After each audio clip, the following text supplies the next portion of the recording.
pledge allegiance to the flag of the United States of America and to the republic for which it stands, one nation under God, indivisible, with liberty and justice for all. And it is my pleasure. We have Rabbi Michael Rasko, the podium. Would you like us to sit or stand? I'm of the opinion it's up to you. And those who have no difficulties, standing is good. Okay. And Rabbi is the new rabbi for Temple Israel in Riverhead. And I just want to, before you start, welcome to Riverhead. Thank you very much. And I have to say, I absolutely love being here. Well, thank you. It's a pleasure to have you, sir. As we gather to perform the sacred tasks of government, we ask for blessing and guidance upon those responsible for the welfare of our community members. May they ever be mindful of the awesome responsibility of the welfare of all of the human beings of this town of Riverhead, each one of whom is created equal to each other. May they be heedful that all are endowed with the imperishable right to life, liberty, and the pursuit of happiness. May the citizens of all races and creeds forge a common bond in true harmony to banish hatred and bigotry, and to safeguard the ideals and free institutions which are the pride and glory of our country. May our town council exercise just and rightful authority and administer all town affairs fairly, and that peace and security, happiness and prosperity, justice and freedom forever abide in our midst. May our representatives discharge their responsibilities with honor and determination, and devotedly involve themselves with the needs of this community. May their wisdom equal their strength and their courage equal their responsibilities to advance and fulfill human welfare, so that we be an influence for good, uniting people in peace and freedom. And let us say, Amen. Amen. Rabbi, thank you very much, and again, welcome. Okay, it's our special treat today that Harriet Haas is here. And Harriet, I understand that you've got some music prepared if you want to, for in celebration of the Edgar Allan Poe Festival. And so welcome, Harriet. Can everybody hear me? Well, we got some monsters here just for fun. Just for Halloween, we got some mean monsters. I told the witch doctor I was in love with you, boom, boom, boom. I told the witch doctor you didn't love me too, boom, boom, boom. And then the witch doctor, he told me what to do. He said to, ooh-wee, ooh-ah, ting, tang, walla, walla, bing, bang. Ooh-wee, ooh-ah, ting, tang, walla, walla, bing, bang. I told the witch doctor you didn't love me true, boom, boom, boom. I told the witch doctor you didn't love me nice. And then the witch doctor, he gave me this advice. He said to, ooh-wee, ooh-ah, ting, tang, walla, walla, bing, bang. Ooh-wee, ooh-ah, ting, tang, walla, walla, bing, bang. Now you've been keeping love from me, just like you were a miser. And I'll admit, I wasn't very smart. So I went out and found myself a guy that's so much wiser. And he taught me the way to win your heart. He told me, the witch doctor, he taught me what to say. My friend, the witch doctor, he taught me what to do. I know that you'll be mine when I say this to you. Oh, baby, ooh-wee, ooh-ah, ting, tang, walla, walla, bing, bang. Ooh-wee, ooh-ah, ting, tang, walla, walla, bing, bang. Ooh-wee, ooh-ah, ting, tang, walla, walla, bing, bang. Ooh-wee, ooh-ah, ting, tang, walla, walla, bing, bang.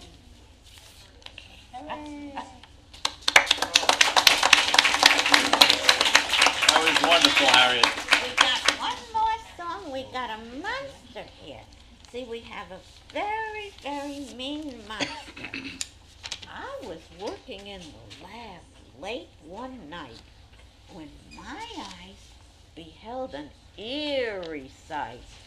For my monster from his slab began to rise, and suddenly, to my surprise, he did the mash. He did the monster mash, the monster mash. It was a graveyard mash, he did the mash. It caught on in a flash, he did the mash. He did the monster mash. From my laboratory in the castle east to the master bedroom where the vampires feed. The ghouls all came from their humble abodes, and they got a jolt from my electrodes. They did the mash. They did the monster mash. They did the monster mash. It was a graveyard mash. They did the mash. It caught on in a flash. They did the mash. They did the monster mash. If you've ever seen a monster before, dancing across the dance floor, don't be afraid. Don't run and shout. Turn around and help the monster turn it out. Get down with the monster mash. Get down with the monster mash. And if you don't have core hard cash, you can still do the monster mash. We'll still do the monster mash. Very good. Harry, thank you very much. That was beautiful. Now have a good Halloween weekend and have a good meeting and everything be good. That is the introduction by Harriet Haas to the Edgar Allan Poe Festival, which starts on Halloween and goes through the whole weekend in downtown Riverhead. So look at our website. We've got a lot of information out there, and it should be a great time. And Harriet, as always, it is our extreme pleasure to have you here. And Harriet, it's very difficult to sing without music, but you do it all the time excellently. So thank you very much. Thank you. All right. I guess that's it. John? Okay. I'd like to make a motion that we approve the minutes of the October 7th, 2014 meeting. So moved. And seconded. Moved and seconded. Vote, please. Giglio. Yes. Gabrielson. Yes. Wooten. Yes. Dunleavy. Yes. Walter. Yes. The minutes are approved. Under correspondence, we had 5 letters from residents urging the continuation of municipal services to private roads. We had a letter from the Wading River Civic Association regarding the public hearing of tonight, special permit petition of United Riverhead Terminal. A petition from residents of Riverside Drive and Howell Lane in support of amending Chapter 106 Waterways of the Riverhead Town Code. A petition from property owners of Main Road east of Route 105 in opposition to being placed on the national and/or state historical registries. A letter from the New York State DEC regarding DSGEIS for EPCAL. And Conservation Advisory Council, there was one, and that was Resolution 22 from 2014 for Suffolk County Tax Map number 69-4-2.2. Under reports, the Sanitation Department submitted their third quarter recycling refund report, and that was $1,349.59 refunded. A total of 422.22 tons collected. And the police department submitted their monthly report for August.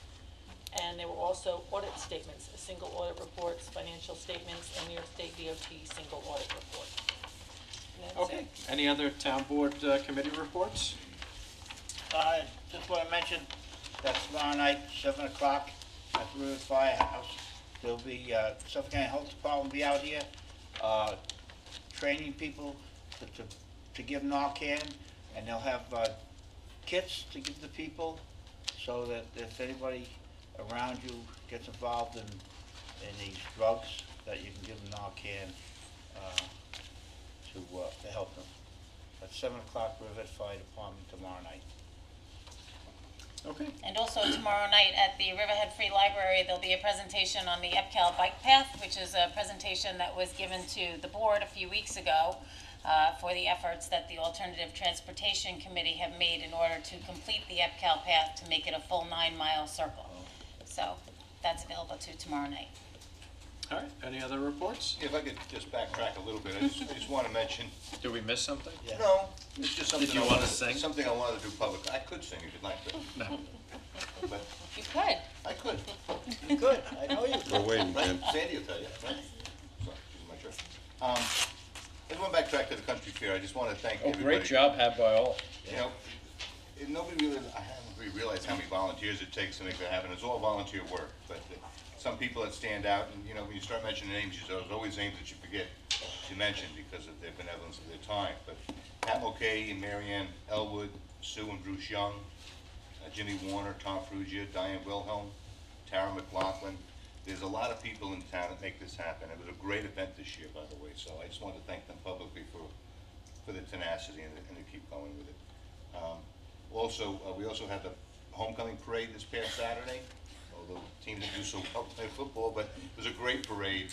And Debbie Nagel, who was the advisor who was really coordinating the whole thing, reached out to me and asked if I had any convertibles, and I said, I don't. So I reached out to Denise Lucas, who works for Otis Ford, and Tom Otis came down with 5 She convertibles. worked for Mercy. She works for the school district now? Who's that? Debbie Nidell? Or is it a different Rivet. person? Rivet. Different, oh, You spelled different. Nigrel? Nigrel? different person. Different girl. But Tom always was nice enough to send 5 cars with drivers down, so I wanted to thank Tom personally for that. He did a great job for that, so that's it. All right, well, I want to thank you. You did a great job helping to organize that, Jim, and without your efforts, we wouldn't have had a successful country fair. So thank you. And I'll tell you what, you have to come out, Rivet Marching Band finally has uniforms. For years, ever since I've been out here, they never had any With their uniforms. white shirts and khaki pants. Well, now they have all blue uniforms with blue top hats, and they really look sharp when they were marching.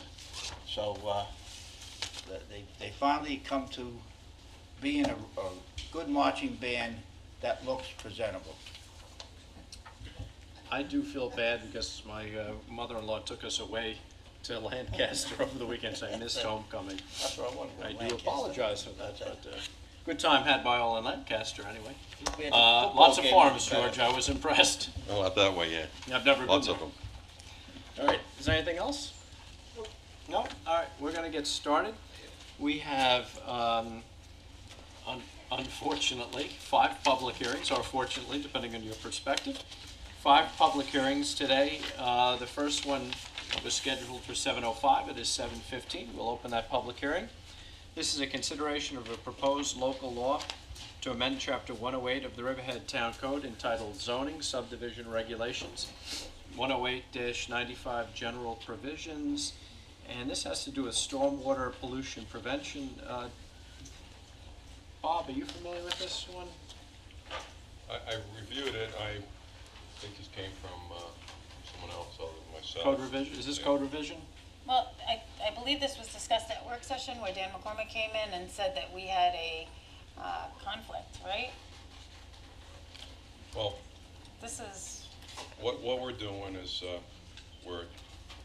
I think this one, because it was redundant, because we changed the code now to, that you can't get a building permit unless, or a clearing permit unless you have a building permit. So it said in the code that you still had to, right, Bob?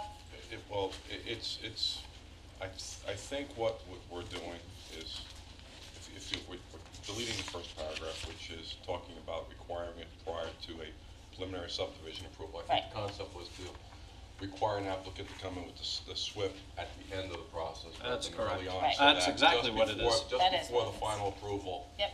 The condition, before they can get a final approval, whether it be on a site plan or whether it be on a subdivision approval, which is the next public hearing deals with changing the stormwater management pollution plans on the Chapter 110 to say that any final approval is when the stormwater management plan will be necessary. So this was done in order to make it consistent so that it's due at the time of the final approval. Yeah, the sum and substance was that it was, we made you do a SWIP at the initial application and at final, and that doesn't make sense. So Right. this, after your final approval is almost granted. You have to submit your And there was- SWIP in conformance with that And- final and- approval. And in addition, there's additional language which was put in which sets forth that before an applicant who's looking to gain subdivision approval, prior to their approval, they're prohibited from conducting any land clearing, soil disturbance of any kind. And this kind of ties into our previous changes to Chapter 62. If you look at Chapter 62 and specifically Section 62.4A, we already have placed in that in addition to being required to obtain a Chapter 62 approval, it's stated that notwithstanding that before you can even go for the Chapter 62 approval, you have to have your subdivision approval in place. So it's to try and make them sync or be coordinated with one another. Okay, good. Does anybody wish to be heard on this matter? All right, not seeing anybody. We'll close the public comment portion, leave it open to written comment until Halloween, October 31st at 4:30 p.m.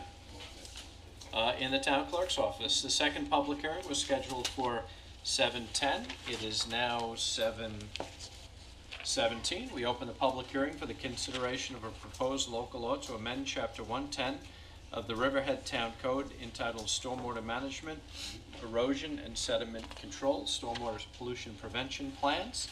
And this is an amendment to Chapter 110-6. This just follows this. Again, this And is this some is the cleanup same- as proposed. This is basically that our code required people to submit a stormwater pollution prevention plan in the sort of the pre-application, if you will, or the application stage, get their approval, and then submit a second stormwater pollution prevention program, which doesn't really make sense. So we are requiring people to submit the stormwater pollution prevention program when the application's approved and we know what we're having built. Jeff, you are in agreement on that? That's it in a nutshell. That's it. Does anybody else wish to be heard on this riveting subject? Don't put your hand up in your hair like that, I might fall on you. All right, we'll close the public comment portion and leave it open to written comment till Halloween, 10/31/14, 4:30 in the town clerk's office. Moving right along. We have our third public hearing scheduled for 7:15. This is the consideration of proposed local law to amend Chapter 108 of the Riverhead Town Code entitled Zoning, Section 108, 131, Application Procedure and Fees. We open the public hearing up, and again, at 7:19. And this is, actually, this did come out of code revision, didn't it, Yes. Jody? Yes, it is. Well, This has to do with inactive site plans. When somebody files an application for a site plan and there's no activity for more than a year, the planning director will send them a letter telling them that they either need to finish the process or advise us of what to do with the file. And then after 2 years, if there's no activity, the application will automatically be deemed withdrawn. Okay, does anybody wish to be heard on this matter? Not seeing anybody, we'll close the public comment portion. Leave it open to for written comment until October 31st, 4:30, in the Riverhead Town Clerk's office. All right, the fourth public hearing is scheduled for 7:20. It is now 7:20, and this is consideration of a proposed local law to amend Chapter 108. Read slow. I know, I was gonna say that, of the Riverhead Town Code entitled Waterways. Article 3, Anchoring and Abandoned Vessels, Section 108, it's 106-8, Operation Speed, Reckless Operation, Areas Restricted to Electric Motor. Oh Lord, it's back. It is. Well, yes, it Hopefully is. to John's liking. And, well, based upon comments from Councilman Dunleavy, wherein he raised some questions about the confusing wording, I took another shot at it earlier today, and I would hope that the board may be willing, and I know you haven't had a chance to look at it, but essentially what I did was broke it down further. It's not today's public hearing, it's something that we hope to have, I hope to bring forward in the next hearing, but instead of the and/or confusion, I propose to make it so that there'd be one subsection which would say all outboard motors with gasoline would be banned at the location. second provision, which would say that any electric motor in excess of 10 horsepower would similarly be prohibited in that area. Okay, so there'll be no water skiing on, what do we Forge- call? Forge. River That's correct. with your 10 horsepower gasoline or electric No, motor. no gasoline. And no Only 10 electric. And now it says, or an electric motor in excess of 10 horsepower. No, you can't have gasoline on the river. And you can't have electric in more than 10 horsepower. Right, So you you should can have- only electric, You did a it very has to be good less job, than Bob. 10 horsepower. Correct. Very clear. gasoline. Well, I figured to avoid any confusion, so the short of it is, today's public hearing, I mean, we're opening it and closing it, but I think it's gonna go by the wayside, and I'm gonna do the redraft, and hopefully it's clearer to the public and easier to It understand. works. So no water skiing No water skiing. on On Forge Peconic River, Lake. Peconic Lake, unless you can do it on a 9.9 horsepower Gasoline motor, engine. period. Electric Electric motor. motors are permitted. under Maybe a 10 squirrel, horsepower, maybe a smaller animal that can water ski still. Yeah. I have a 9.9 gasoline motor. No gasoline. No Yes. gasoline. gasoline. We have I'm one sorry. comment from the Sal wants to audience. talk Let's about have it. some hay fever issues. Sal. Sal, did you want to talk about this? We have a minute or two. Just an editorial comment. If you put a comma after any gasoline motor, comma, you'll solve the entire problem. If you leave it the way it is, then it reads any gasoline motor or an electric motor in excess of 10 horsepower. That's why I Right. said Put I the have comma a in there. 9.9 Put a motor. comma in there. I understand. I would just put a Okay, period. that Or is a, period. I deem that a non-substantial change, so Electric motor. it'll get adopted with the Electric comma. motor's permitted under 10 miles per hour. Period. Right. Well, that's why.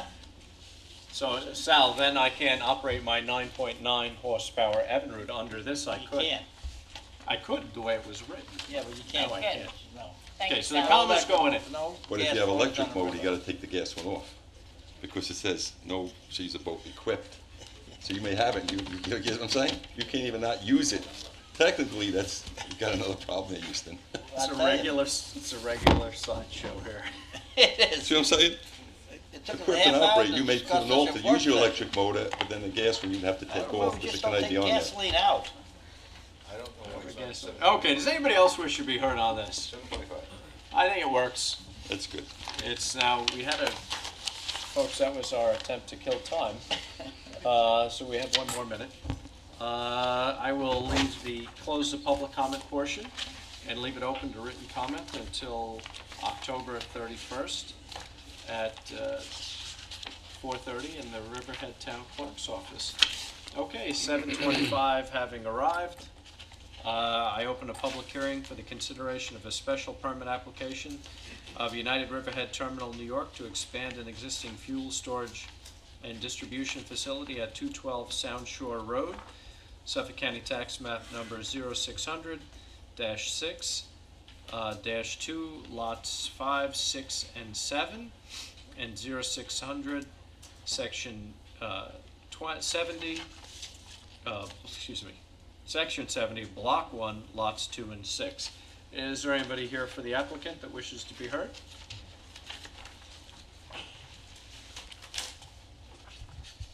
Good evening, members of the town board, ladies and gentlemen. My name is Vic Pershnowski. I'm a consultant, 533 Elton Street, Riverhead. Before you get too far along, Sure. do you swear the testimony you're about to give will be the truth, the whole truth, and nothing but the truth, so help you God? I do. Thank you. First, I want to present the town clerk with two affidavits, one for posting the property for the notice of the meeting, and my mail affidavit for the certified letters that we sent out that was identified. Beyond the 500 feet that were required, there were some other requirements because we're in an ag district, which was identified by Joe Hall in the planning department. So we sent out all the letters with the proper notices, and this is the two affidavits that we posted properly.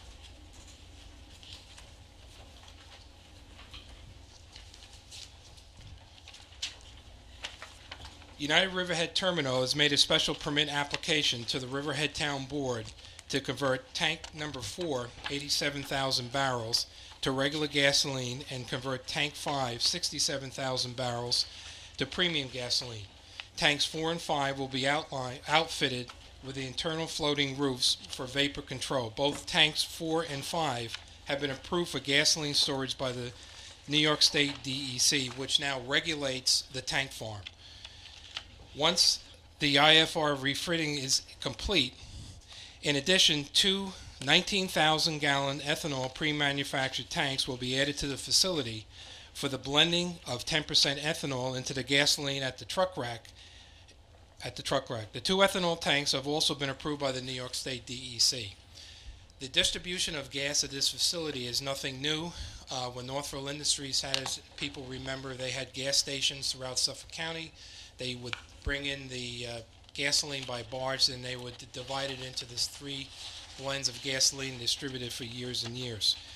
I have a team with us tonight which we're going to make a presentation, among them which is a traffic study which was requested by the town supervisor and the town board to address certain intersections of the impact of this proposal.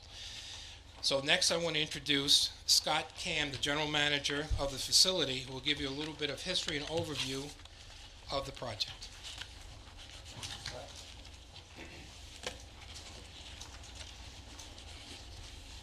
Good evening. As Vic said, And would you raise your right hand? I'm sorry? Do you swear the testimony you're about to give to be the truth, the whole truth, and nothing but the truth, so help you God? Yes. Thank you. And your name and address for the record. If I didn't catch your last name, I'm sorry. Cam, K-A-M-M. Okay, thank you. As Vic You stated, work for Northville Industries then? I work for United Red Terminal. Sorry, United Red Hat. It's always going to be Northville, I suppose. Yeah, as Vic said, I am the general manager for United Red Terminal and United Metro Energy Corp.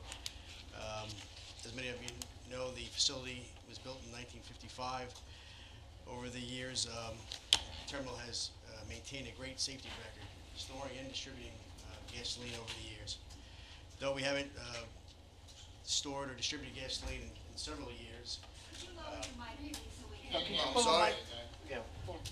Vertically challenged. All right, there we go. Sorry about that. Over the years, the terminal has maintained a great safety record, storing and distributing gasoline at the facility through its previous owners. Though we have not stored and distributed gasoline in several years, we were prompted by government officials and emergency services following the aftermath of Hurricane Sandy in 2012, which caused a gasoline disruption on Long Island. After many discussions with the new management and the New York State DEC, we decided to put a plan in place to propose a project to meet the newer New York State air emissions to store and distribute gasoline. We employed the help of Dave Calvert and his company Matrix Engineering to do so. Dave, who has a long history in the petroleum business, helped us put a project together to store and distribute gasoline under the new air emission regulations, which was approved by the New York State DEC. The gasoline project will create jobs, support our local contractors, and secure the east end of Long Island from another gasoline disruption. Thank you for your time tonight to discuss this proposed plan. When was it last time Mr. Cam gas was stored there? Approximately year 2000. Okay, so if I want the residents to understand what's happening here. Normally, they would not be here if they were just switching from fuel oil to gas, or from number 6 or whatever other number 4 to gas. They would not come here because we don't regulate the storage. The New York State DEC, under the petroleum bulk storage permit, regulates the bulk storage, and if it wasn't the DEC, it's the county health department. The reason, but it is the DEC in this case, the reason, so everybody understands they're here, is not the conversion from fuel oil or number 6 or number 4 to gasoline. It really is because they're adding to the non-conforming use in the tank size, and that is those 2 21,000-gallon tanks. 19,000 gallon. 19,000 gallon. The pencil tanks are very long tanks that would hold ethanol, I presume, That is correct. to mix. So it's not necessarily the conversion from fuel oil to gas. That wouldn't make them come here for a special permit. It really is the addition. They could do that on their own, and we don't have jurisdiction over that. It's the addition of those 2 19,000-gallon tanks that they're here. So it, as we know, during Hurricane Sandy, we were begging them to bring gas into Northville, all elected officials throughout the entire northeast region. Scott, I just have another question. Is it true that you're the only deep water port in the Northeast, or is that? That is correct. We're the only deep water port in the Northeast, and we were the only terminal operational the next day after Sandy. So it is sort of a critical resource. Are you the only deep water port on the East Coast? That is correct. So that's pretty interesting that we have the only deep water port on the entire East Coast. That's sort of Yes, it is. an interesting thing for the town of Riverhead and for Suffolk County. Okay, I didn't have any other questions. Can I ask one? Sure. Are you gonna answer any of these questions for the traffic study? Yes. We're gonna go to the Okay. traffic Yeah, next. okay. So I as have I a get question. the presentation. Okay. Thank you. Yes, we have the engineer, Saris here from Schneider Engineering. They've been in business for 40 years. They're known for their traffic studies. They have a tremendous reputation in the field. One thing I do want to point out as a matter of clarification, the residents up there the last 2 or 3 weeks have saw an installation of the blue pipe, and a lot of people confused that was part of our distribution operation. That is not the case. That is National Grid installing gas service down Sound Avenue, up to Sound Shore Road, and actually to the tank farm. We're going to be hooking up to the natural gas to switch over some of our operations from burning fuel oil to natural gas, which was a cleaner, environmentally stable. I'm now going to turn this over to David Cavett from Matrix Engineering, who's just going to give you a brief technical explanation of the actual construction that we're going to take place on the site, which is really less than 2% of the disturbance of our entire site. David? Swear testimony about to give will be the truth, the whole truth, and nothing but the truth, so help you God. I do. Okay, you need a easel? Yes, I have some exhibits.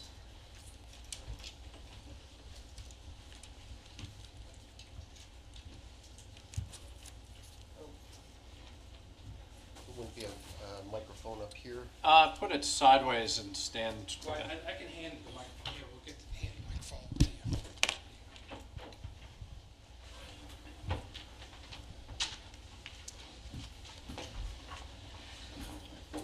I'll go down a little. My name is David Calvert, and I am an engineer retained by United Riverhead Terminal to assist in the design of the facility. This is the first large-scale drawing. I'll move to the others, which will show more detail. But on this particular drawing, you see the entire site of United Riverhead Terminal.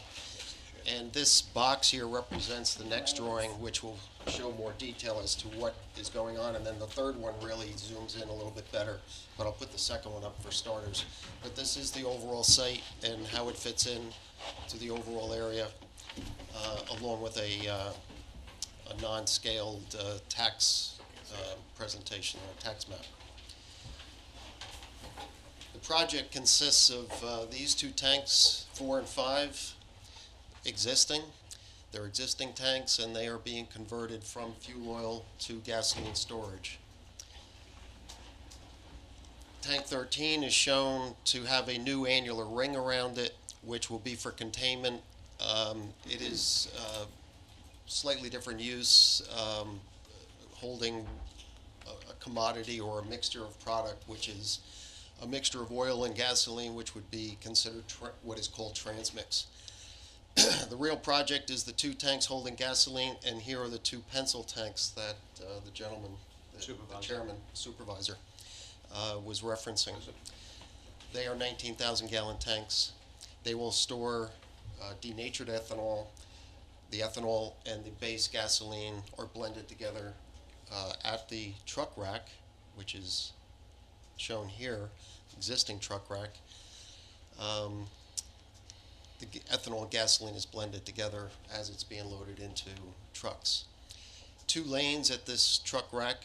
The rack has 12 different loading spots available to it. 2 of them at lane 4 and lane 6 are going to have their controls upgraded to accomplish that blending with the latest in the controls that are common in the industry for accomplishing the loading and blending. We also show here these rectangles represent pump pads. New pumps will be placed, put in. This pad here is representing a pad for 2 new regular gasoline transfer pumps. This rectangle here is representing the foundation for 1 replacement pump. There's an existing pump there. We're changing some of the flow characteristics of that pump. This rectangle here near the ethanol tanks represents 2 ethanol transfer pumps that will transfer. These bold lines coming up out of the tank farm toward the rack are new pipe runs that'll carry the various commodities to the truck rack. We also show some other features here. There's a new additive tank being placed on the existing impervious surface. It's a 1,500 gallon tank for additive that'll be blended into the finished product gasoline.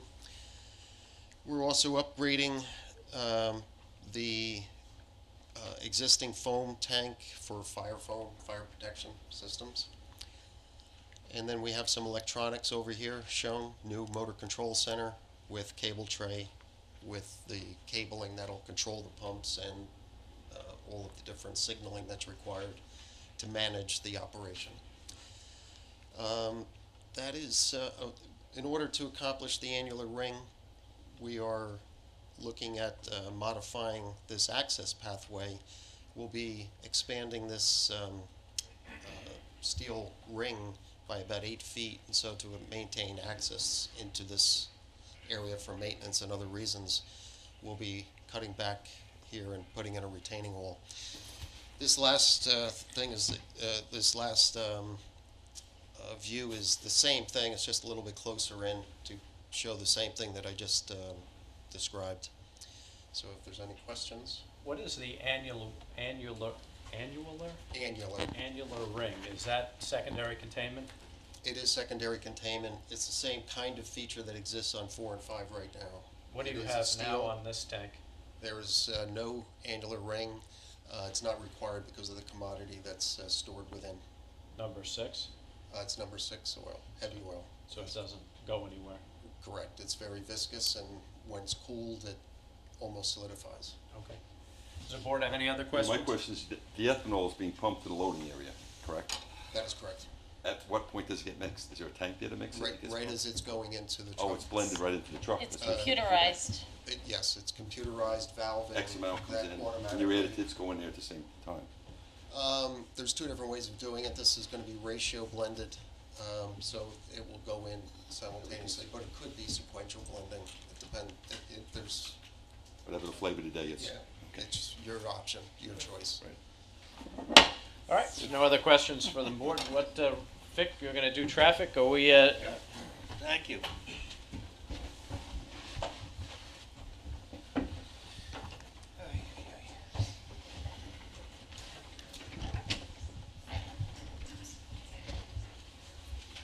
Following this process of the special permit, we will have to then file for a site plan review with the planning department, just to keep everybody informed. Now I'd like to bring up Sarah Oral. She's a engineer with Schneider Engineering. She's going to explain in detail. I know people have concerns about the traffic impact of this project, and the planning department issued us a scope letter of what we had to investigate in this study. And site entry onto Sound Shore Road, the offset intersection of Sound Avenue with Penny's Lane and Northville Turnpike, Sound Avenue and County Road 105, Sound Avenue and Edwards Avenue. Sarah?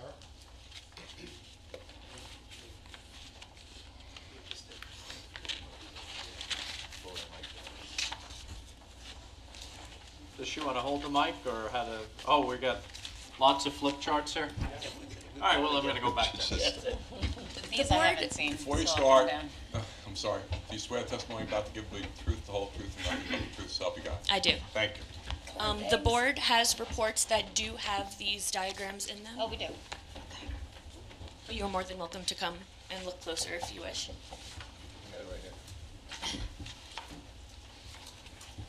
As Vic previously mentioned, we were asked by the planning department to look at 5 key intersections. One of them are the site access points with Sound Shore Road. we have the intersection of Penny's Road and Sound Avenue. Going further west, we have Northville Turnpike and Sound Avenue. Then we have New York 105 and Sound Avenue. And about 6 miles down the road, we have Edwards Avenue and Sound Avenue. The first diagram here shows the site access points. What we did was we took the largest possible tractor trailer, which are the typical ones that you see on the roadway on the highway. They have 53-foot trailers attached at a pivot point to what is called in the industry a tractor. That's actually the pulling force that moves the vehicle forward. There are some green lines here. These green lines represent the track of the wheels and the outside edges of the vehicle. We don't only care where the front of the vehicle is going to go. This trailer will trail behind. We want to make sure that that stays on the road as well. This diagram right here is the entry point to the site. As you see, a tractor trailer traveling eastbound on Sound Shore Road has absolutely no problem pulling into the entrance point of the facility. All the green lines stay within the lines like they're supposed to. Over here is the exit point to the facility. This tractor trailer, when making the right turn out of the facility, slightly comes into the eastbound lane. However, that really isn't an issue because due to the skew of the driveway, this driver has full view of Sound Shore Road and can see any vehicles coming. And there's also a sign planted right about here, if this diagram were to continue, warning drivers that there are trucks entering and exiting the facility in close proximity to the road and to be careful. I'm going to skip over the intersection of Penny's Road and Sound Avenue for the moment, if you don't mind, and we're going to go over to Northville Turnpike at Sound Avenue. This diagram here would be trucks headed towards the facility, coming northbound on Northville Turnpike and making the right turn onto eastbound Sound Avenue. As you can see, all of the green lines stay where they're supposed to stay, and there are no traffic safety issues from this truck maneuvering through this intersection. This diagram right here is the trucks that would be leaving the facility, traveling westbound on Sound Avenue, and making the left turn onto Northville Turnpike. Again, beautiful turn. Everything stays where it's supposed to. It's not all perfect, don't worry. Folks, let them make their presentation. You'll have the opportunity to speak. This intersection right here is New York 105 at Sound Avenue. And this first diagram shows a northbound truck that wishes to make a right turn onto Sound Avenue. As you see, the lines indicate that the truck would have to travel into the left turn lane in order to properly make the right turn lane. That's due to the angle that New York 105 makes with Sound Avenue. That is not a desirable movement. However, if you are familiar with the area, you know that Northville Turnpike and New York 105 create an X. This isn't that large, but this is a drawing. And vehicles that are traveling north on 105 could easily make a right turn onto northbound Northville Turnpike instead and completely eliminate the need to make this movement and do the safe movement that we saw on the previous, I'll call it a slide, it's not a slide, but on the previous slide. This diagram right here is an eastbound tractor trailer making a left turn onto southbound New York 105. Again, due to the geometry of the area, this truck will probably be making the left turn onto Northville Turnpike. However, if it does decide to make the left turn here, it would be fine. It does not encroach on any opposing traffic.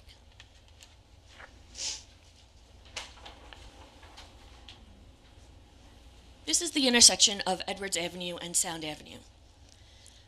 This intersection is located approximately 6 miles west of the facility, and the facility is currently, the current plan is to drop off fuel within a 10-mile radius of the facility. There are no gas stations between the facility and this intersection, and it doesn't make sense that it will come to this intersection. However, we still looked at this intersection because this is a busy intersection in the area that people care about.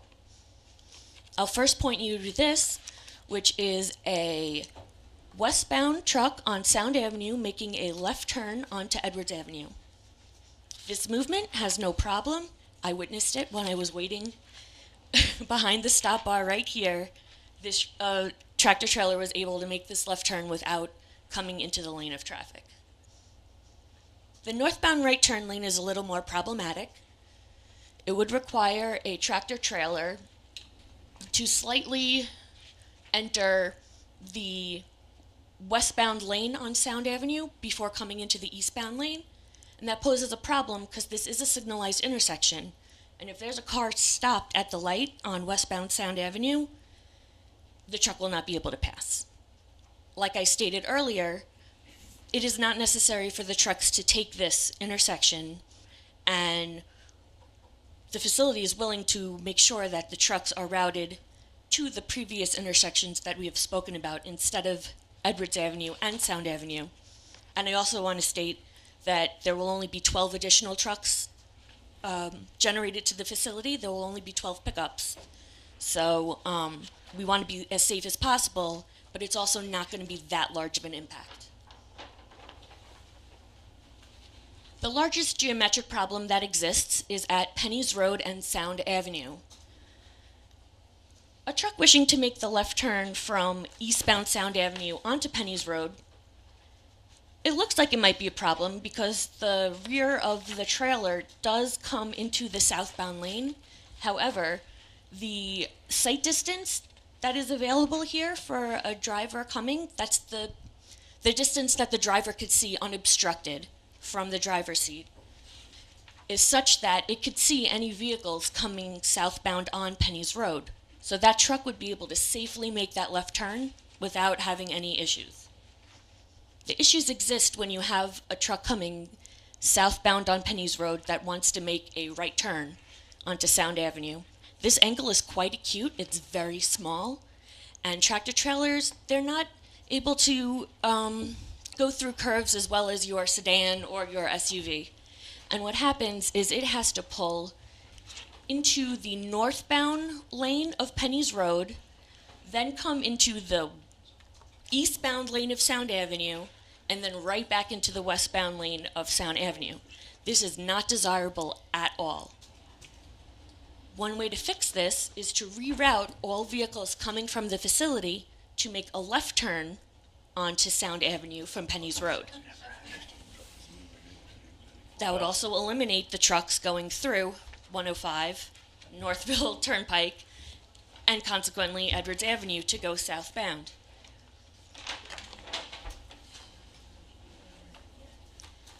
A southbound truck on Penny's Road could easily make the left turn onto eastbound Sound Avenue, continue down Sound Avenue for approximately a quarter of a mile, and make a right turn onto West Lane with no problem, and take West Lane down to 25, and then from 25 go to their final destination.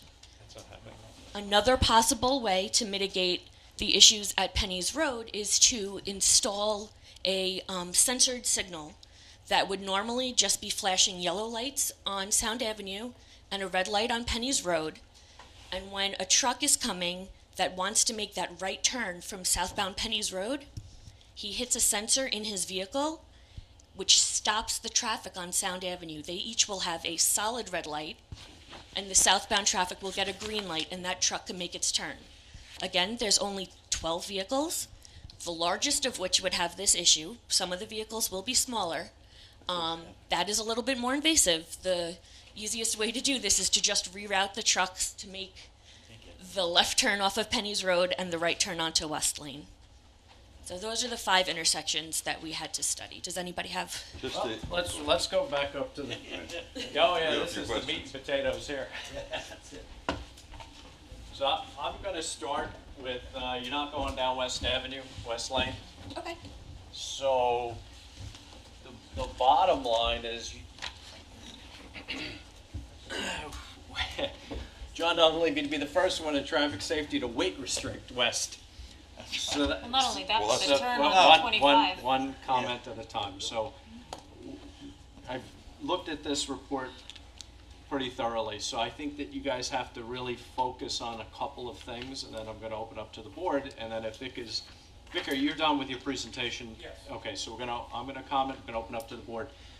So West Lane's out of the picture. So the signalization of pennies and sound is probably an excellent idea.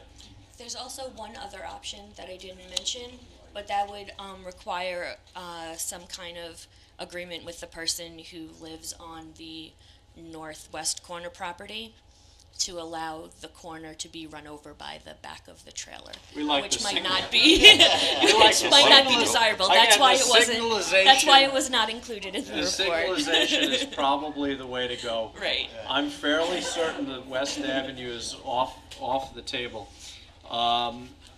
The movements, I mean, the additional 12 trucks probably is not necessarily a problem because you're pulling off more fuel oil trucks, I guess, in volume, or there'll be a commensurate reduction in fuel oil trucks, but I need you to address that. Okay. What is the reduction of fuel oil trucks versus the other trucks? The other problem is much more acute. I understand that you can make the turn to Northville Turnpike and we'll head to 105 and understand you can come up that way safely.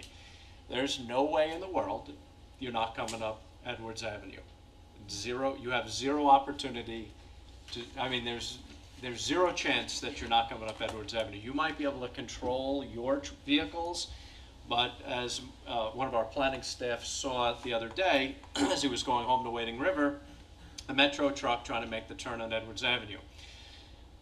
Edwards Avenue is a mess, and it's not a mess because of Northville. It's a mess because it's not an intersection that's designed to handle the volume that's there. So one of the things that I'm going to suggest, and I think the board's going to follow my lead on this, is that you're going to have to come up with some sort of mitigation of Edwards. Now, I'm not an engineer. Sometimes I try to play one on TV. No, I don't. But to me, it seems like a very simple fix. This is your Edwards Avenue intersection, and if you make it kind of look like there's a house right here, if you kind of make it look like the Northville intersection where you cut the corner, which is going to require condemnation. Right.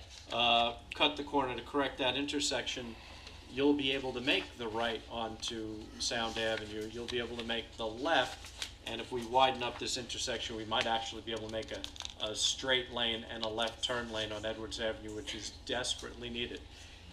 It's not something, again, that you created, but all the trucks that are coming to your facility, they're not going to go down Route 58. They're not going to go down 25 Main Street. We don't really want them on Main Street at 25. I don't think they'll want to go on 58 with the traffic on 58. They're going to come up from the expressway up Edwards Avenue. So that intersection has to be addressed, because even if we made a special permit condition that you don't send your trucks there, there will be other trucks that go there, and we cannot have tanker trucks making a left-hand turn into oncoming traffic. So my thought is to have you folks, I mean, unfortunately, you're fixing Penny's Lane. You have no choice. But my thought is, and the board, we're going to have to talk this over a little bit on Edwards Avenue. You guys are going to contribute to the fix of Edwards Avenue. I don't know that you're fixing it completely. I think that's sort of a shared responsibility with the town and others, but you're probably going to share in the cost of the condemnation and realignment of that intersection, because there's zero chance that I think anybody wants to see a tanker truck try to make a right-hand turn, full or empty, onto that road. So that being said, I couldn't disagree with you more. That's okay. You couldn't disagree with fixing Edwards Avenue? I would not even encourage that kind of truck traffic to take Sound Avenue. Yeah, but you won't. There's no. I wouldn't make it easy for them. I'll tell you that right now. There's Sound Avenue driver, is I'm not going to go where it's hard to make turns. Sound Avenue is sort of a thoroughfare for all the tractor trailers that go out to Orient. Off the expressway, they go right up Edwards Avenue, Sound It's a Avenue, and go thoroughfare. east. You see trucks constantly. You see constantly. I've been up there. I've been watching them, and they constantly. That's the easiest way. They don't want to stop and go on 58, and they don't want to go through Main Street. So they want to stay and bypass that, and they go up to Sound Avenue, make the right turn, and coming west, they do the same thing. They come down. I would wait and limit Edwards Avenue. They, Well, you can't, Edwards Avenue, there's no, if you're trying to get up to the Orient Point Ferry, which the tractor trailers regularly travel on, what's your options? Then you're coming up Sound Avenue, and then you're going over Baiting Hollow Hill. You have That's to- not a good you situation. have to go up there and watch Well, traffic up there and see there is what ways happens. to get to Sound Avenue. Like you said, the Edwards whatever Avenue you got situation for me. is a part of the bigger picture of what currently exists. I'm pretty sure our 12 vehicles that will be added will be able to be rerouted away from Edwards Avenue. It's only 12 vehicles that are being added. That's not that many, but I completely understand wanting mitigations at that intersection And that's what- to fix the current climate at that intersection with And all of that's the what, vehicles. that's what I'll be asking the board to ask you, is that I'm not saying you're buying the whole Edwards Avenue intersection, you are buying the Penny's Lane fix. Penny's Avenue, that you can't fix without driving over somebody's grass, but the reality is Edwards Avenue has to be addressed. There's no way for us to police all the vehicles that are gonna come and go from that And facility. don't forget- So, those are my comments, those will be what I'll be These looking for. gas trucks are very flammable. It's not like a box truck going up there. If anything happens at that intersection, it's all dangerous to everybody. The houses up there, the vehicles, so that has to be addressed. The other thing is the traffic light is the best idea you had, but there has to be a trip line so regular cars can use that traffic light to get out of Penny's Road too. The other They're thing, making an actuated okay, the other thing I signal. want to ask Scott, now, the hill coming down, okay? The tractor trailers with oil, if anything happens, that oil's not gonna go too far. But if a gas truck comes down, starts sliding down that hill, and the turn's right at the bottom of the hill, you could be dangerous. Are you going to, in the wintertime, keep that portion of the road salted so these tractor trailers can make it without having ice or snow on the bottom? Since I've been there since 2005, we've always monitored that curve in the wintertime, and if the town hasn't got to it, or hasn't had time to get to it, we would always try to maintain it and salt it, and we would obviously still do that That's with what I gas want, stations. because, oil is not that flammable, you're number 6. Correct. But this gas, if anything happens and a truck turns over, there's a house right at the end of that, and there's houses on the right-hand side into the woods. So, I mean, that's, I'm trying to protect the citizens of this gasoline accident.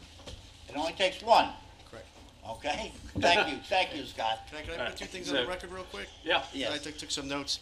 The trucks have been making that right turn from Penny's to Sound Avenue since the 70s, when Northville had their gas stations. And we've been supplying the Shore and Power Plant since the 70s with the 18-wheelers. Also, regarding Edwards Avenue and rerouting the trucks to 58, to me, I can mitigate that and have that completed. No trucks filling up our facility can go up Edwards. They would have to take 58. If they did take Edwards, I can control that and whether they load at the facility or not. Regarding the trucks picking up at the facility, more than likely it's going to be early morning or the evening, because when the gasoline trucks deliver to the gas stations, they want to do it at a time that's convenient for them, so they're not tying up the gas stations. So I just want to put that on the record. Okay. Thank you. Jim, you spoke. Jody? Yeah, when they said, first of all, what size trucks are you using now? Are you using the 48-foot truck trailers, or are you using 53-foot trailers? What are you using right now for the fuel? 53. 53. 53 and obviously the smaller trucks. Okay. And then, where are the fuel trucks gonna park at night? Fuel They're- trucks, They come from all over? Or they're your trucks? that has yet to be decided. If there are trucks, they'll be stored at the, they can either be stored at the Riverhead Terminal or the Calverton Terminal. Okay, and then what route do they take right now when they deliver? Because I heard mentioned that it's within a 10-mile radius that you'll be delivering, and you're not going to be delivering near Edwards Avenue. So as far as I'm concerned, Edwards Avenue is a residential road, and we'd like to keep it that way. And I don't think the truck should be making that turn either at that intersection of Edwards and Sound. But is it within a 10-mile radius? They're gonna come and they're gonna load up and then they're gonna service gas stations where? Currently, obviously it's undecided where they're going to load. It's going to be in a 10-mile radius. Obviously, we have competition up Island, who also service the area. That competition will be taken away, where we'll be servicing those gas stations probably within a 10-mile radius. And it all depends what stations they are and who owns the product.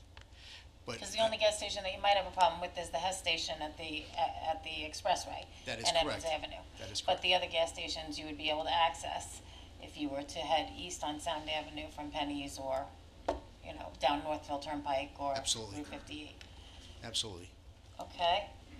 And you had indicated at the work session that the trucks would be prohibited from going east on Sound Shore Road coming out of the terminal. Is that correct? That is correct. Okay. They are now. We've always had signs up, and if we notice anybody making that left on the Sound Shore Road, we do pull their card if they weren't making a local delivery. I know there was some interruptions within the last month due to the natural gas line being installed, but obviously that was due to construction. Okay, and how many trucks do you have in the winter months filling with the fuel, loading up with fuel at the terminal? How many trucks a day, and then how many additional trucks because of the gasoline fuel do you anticipate on top of the number of trucks that you currently have? Well, the additional trucks would be, additional 12 trucks a day, and it'd be the tractor trailers. In the wintertime, obviously, with the fuel demand, you're going to have more volume of trucks, where in the summertime, the volume drops right off. There's some days in the summer where we'll have maybe one or two small fuel trucks load. Obviously, it's all seasonal. So in the wintertime, do you have any idea how many trucks visit the site on a day, or fuel up at the site in a day for the heating fuel? I can get those numbers for you. I hate to sit and guess how many trucks. I can sit down and do the calculations. Okay. I'm just wondering about the wear and tear on the roads as well as the truck traffic in and out of the facility Okay. during the winter months. I know the volumes that we did in 2009, 2010, and 2011, we're not going to meet those volumes with this new proposed gasoline project. So the number of trucks that we're adding is not going to meet the volume of trucks that we did in 2009, 2010, and 2011. That's due to the drop-off in the fuel demand because of folks converting over to natural gas. Just to further, to comment on that, I think over the last few years, your capacity, you didn't really hold what you should, right? There's been shortages where the drivers had to go up to Holtzville to supplement because you guys were kind of... During the sale from Phillips 66 to United Riverhead Terminal, there was a short period where we did not, Phillips 66 did not hold any product at the facility due to the sale. So I know some of the drivers had said they were going up to Holtzville. And that was the reason why. It was Right. due to the sale. Right. And once the sale went through, we got Phillips back in to redistribute the fuel. Right. And I think the other item I wanted to speak about, and I think it was made clear by the supervisor, West Lane has got to be out.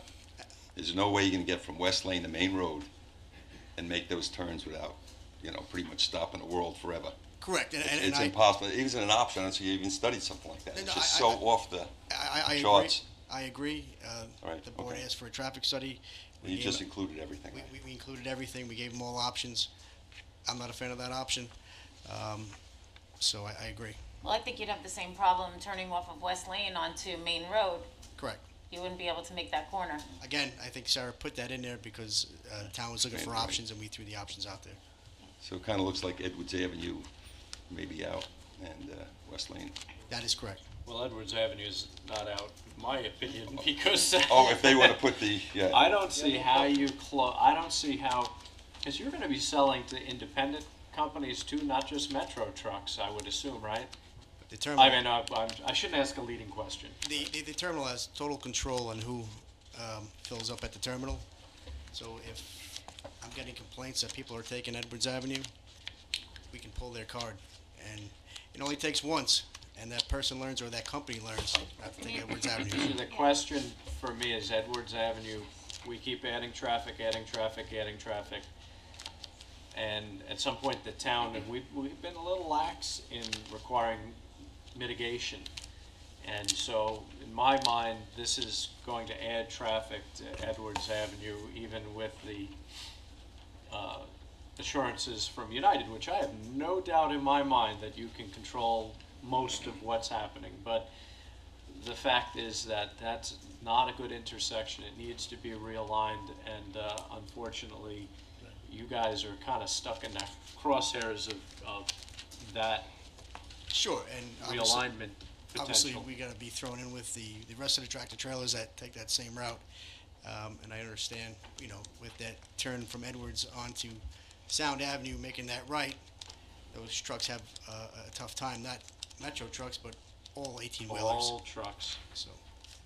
I mean, you can also get there from the Long Island Expressway to 24 and then all the way up to 105, but you just have to go the long way. Correct.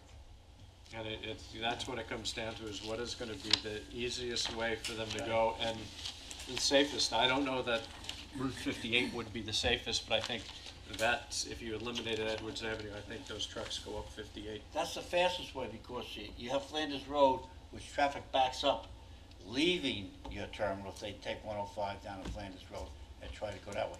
There's one question I have. I know Metro petitioned the DOT that to have 20-wheelers bring the fuel out here. What's the difference? Maybe a traffic person can answer this question. What's the difference between an 18-wheeler in length and weight as a 20-wheeler? And do you have any knowledge of them going to petition the DOT to allow 20-wheelers to transport your gasoline? Not that I'm aware of. Was that petitioned by Metro, or is that? That was Metro to bring the fuel out to their terminal at EPCAL. They use the 20-wheelers. So they petitioned the DOT, and the DOT is allowing them to use it. Is that the I old think that was for, company? I think that was for biofuels so that they could deliver to the government contracts out here. They were bringing it out from green, Yeah, but still, you Green can Bank. petition them to have these larger trucks, and I was just wondering what the difference is between an 18-wheeler and a 20-wheeler in weight and length, and also, do you think you'd ever, for your biofuel, petition them to allow 20-wheelers? I don't know the answer, but I will find out. Okay. All right. If the board doesn't have any other questions, we'll open it up to the public. And what we'll do is, they're not going to respond directly to your questions. Vic or one of the engineers or staff there will take the questions down, and we'll have them come up at the end and respond to the questions they can. Whatever they can't, they will submit that to the town clerk in writing, because we will leave the public hearing open until the 31st Halloween. So, who would like to be heard?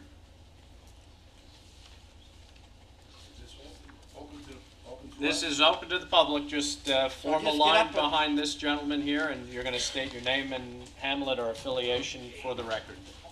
Swear the testimony about to give the truth, the whole truth, and nothing but the truth, so help you God. Yes. And Name? Beck, maybe you can listen, and you might be able to answer some of these questions later on, okay? Well, we are listening. Okay. Okay. Name and hamlet or affiliation, sir? Sure. My name is John Armentano.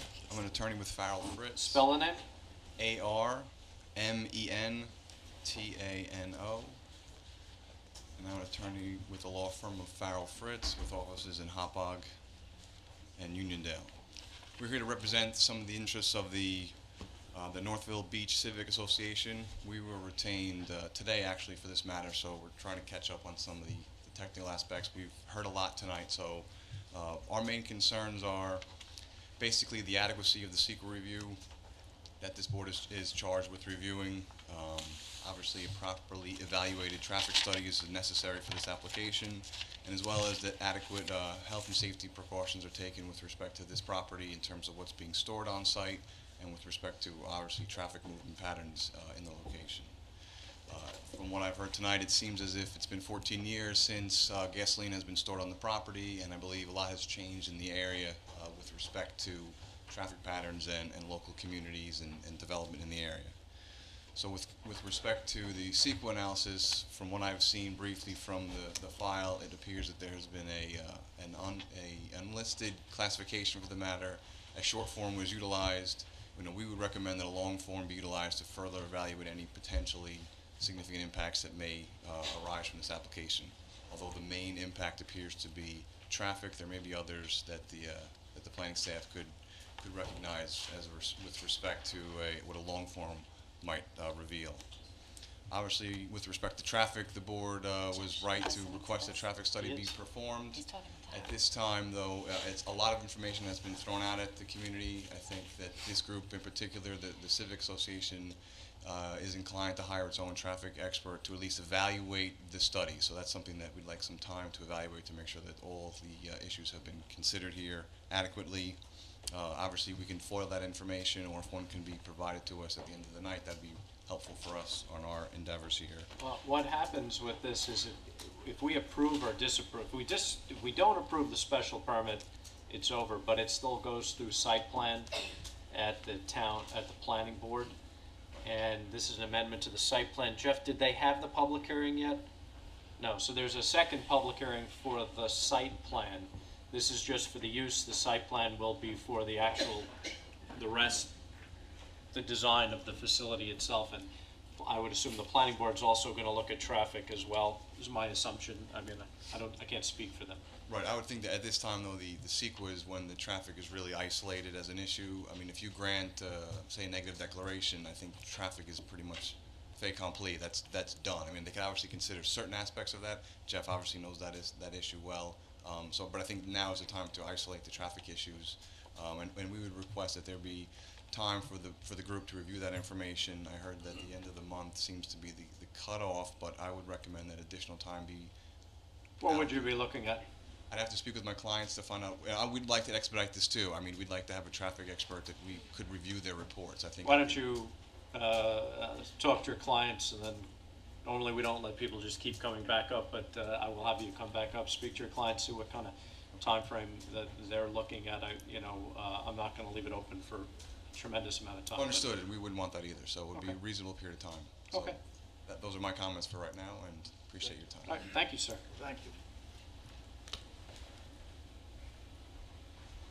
Hi, my name is Neil Krupnik. I'm the president of the Northville Beach Civic Association. I'm going to ask you to stop, if you could, just repeat after time.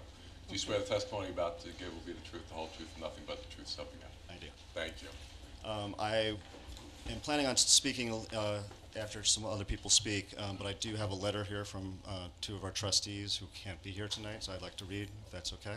Okay, are you submitting that also? Yes. Okay. And this letter is from our neighbors Noel and David Gale. Dave has been part of the Northville Beach community for decades.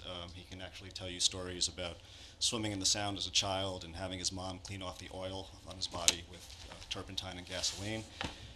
So he's very familiar with what's gone on in the area. We are writing to you with regard to the application for special permit submitted to the town of Riverhead by United Riverhead Terminal New York, URT. We oppose granting this special permit and hope the town board will give this application the intense scrutiny it requires. Our reasons for opposition are as follows. According to the town of Riverhead 2013 zoning map, the entire area encompassing URT's application is zoned residence A40. Expanding URT's non-justified use is not acceptable. URT must demonstrate that the specially permitted use will be in harmony with the appropriate and orderly development of the district in which it is located. They have not. The entire Sound Shore Road residential area is totally different from what it was in 1955, when the oil terminal was first approved. There are more homes, more year-round residents, fewer farms. The additional traffic in the form of large tank trucks is a major concern. These large trucks will hasten the degradation of Sound Shore Road and Penny's Road. They will have extreme difficulty making turns at the intersection of Penny's, Sound Avenue, and Northville Turnpike, and their impact on traffic at the terminal entrance should be further studied. We also need to know what restrictions there are to changes made to Sound Avenue since it's been designated a historic corridor. A thorough study of the ability of URT and the town of Riverhead to handle emergency situations should be made. What is Riverhead's hazmat capability? Is the town's firefighting equipment up to date? Are the hydrants on Sound Shore Road sufficient to fight a storage tank fire? Can Sound Shore Road handle emergency evacuation procedures if necessary? What about the age of the existing tanks? We should have proof they are in good condition. Have they been maintained properly? We are concerned because we cannot imagine that ethanol and/or gasoline getting into our groundwater can be anything but devastating. We recommend a soil test analysis be done to set a baseline in the event of future leaks. We think an environmental impact study should be required. We question some of URT's responses on Appendix B of the short environmental assessment form. Our questions are, in Part 1, Number 4, land uses on, adjoining, or near the proposed action, URT checked industrial and residential. We believe they should have also checked off rural, forest, agricultural, aquatic, and parkland. Please note that Suffolk County's purchase of the North Fork Preserve for the purpose of creating a county park in undisturbed forest land is near URT's proposed action. In Part 1, Number 8A, substantial increase in traffic above present levels, URT checked no. We are concerned about the nature of the traffic, large gas trucks, and their impact on road degradation and traffic flow. We are also concerned about the future because if this venture is a success, the traffic congestion will obviously expand. In Part 1, are any pedestrian accommodations or bicycle routes available on or near the site of the proposed action? URT checked no. There are bicycle routes on Pier Avenue and Sound Avenue, and in spite of the fact that there are no designated pedestrian walkways or bicycle routes on Sound Shore Road or Penny's Road, many bicycle groups route their members along Pier Avenue, Sound Shore Road, and Penny's Road for a scenic ride. Also, there are many residents who walk, jog, push babies in strollers, cross the road to their mailboxes, etc. all year round. Marked or not, there are pedestrian walkways and bicycle routes on these roads. We also believe the town board must conclude that moderate to large impact may occur to the following questions in the short environmental assessment form. Part 2, will the action create a material conflict with adoption use plan or zoning regulations? The answer is yes. It is currently residential and should remain so. Part 2, Number 3, will the action impair the character or quality of the existing community? The answer is yes. Do not allow this commercial enterprise to expand its use of this site within our residential community. Part 2, Number 5, will the action result in an adverse change in the existing level of traffic or affect existing infrastructure for mass transit, biking, or walkways? The answer is yes. Part 2, Number 8, will the action impair the character or quality of important historical, archaeological, architectural, or aesthetic resources? The answer is yes. The oil terminal over the years has had a history which includes A, fumes escaping with a foul odor, B, blowbacks which spread a fine oil coating over nearby houses, yards, laundry, and at least one pet, and C, oil spills, at least one of which required a significant cleanup just east of the town beach at Pier Avenue. Part 2, Number 9, will the action result in an adverse change to natural resources?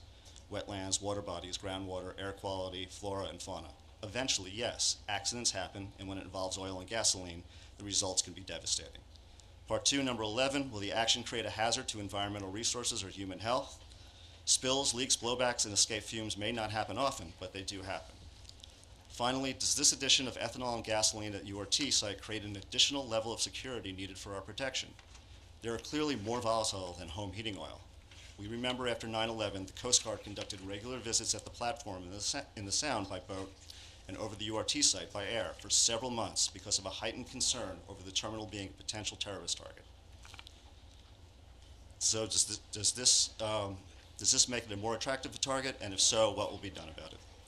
Thank you, Mr. Supervisor, for your attention to this matter. Once again, we hope the town board will give this matter the intense scrutiny it deserves, and we reiterate our opposition to granting the special permit. Sincerely, David Gale and Noel Gale.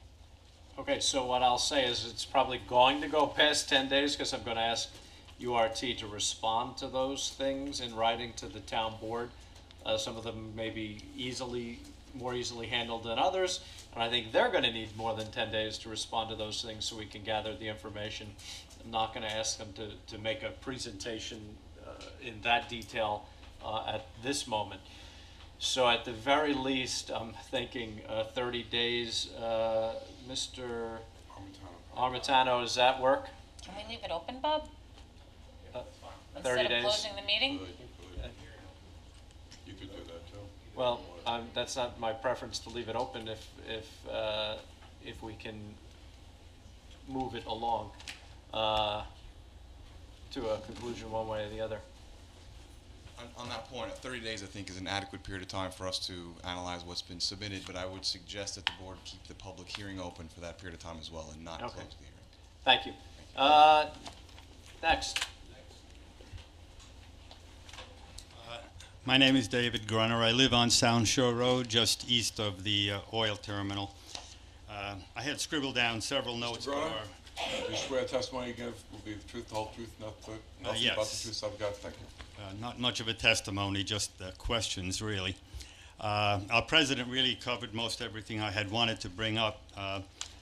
Just one thing related to the number of trucks, which seem to have come up several times. Right now, we have a lot of tanker traffic in the winter only. And with the addition of 12 more trucks, I don't know what that really means, 12 trucks per day, or, well, with the addition of 12 trucks per day, that's many more trucks per year. And if that is so, if this petition is approved, will there be a limit imposed upon that it can never, ever in the future be more than 12 trucks? Once a door is open, I know how things go, and little by little, things change. So everything else I had wanted to bring up was pretty much covered by the president. I think in today's world with terrorism, I think additional security is needed there even at this point.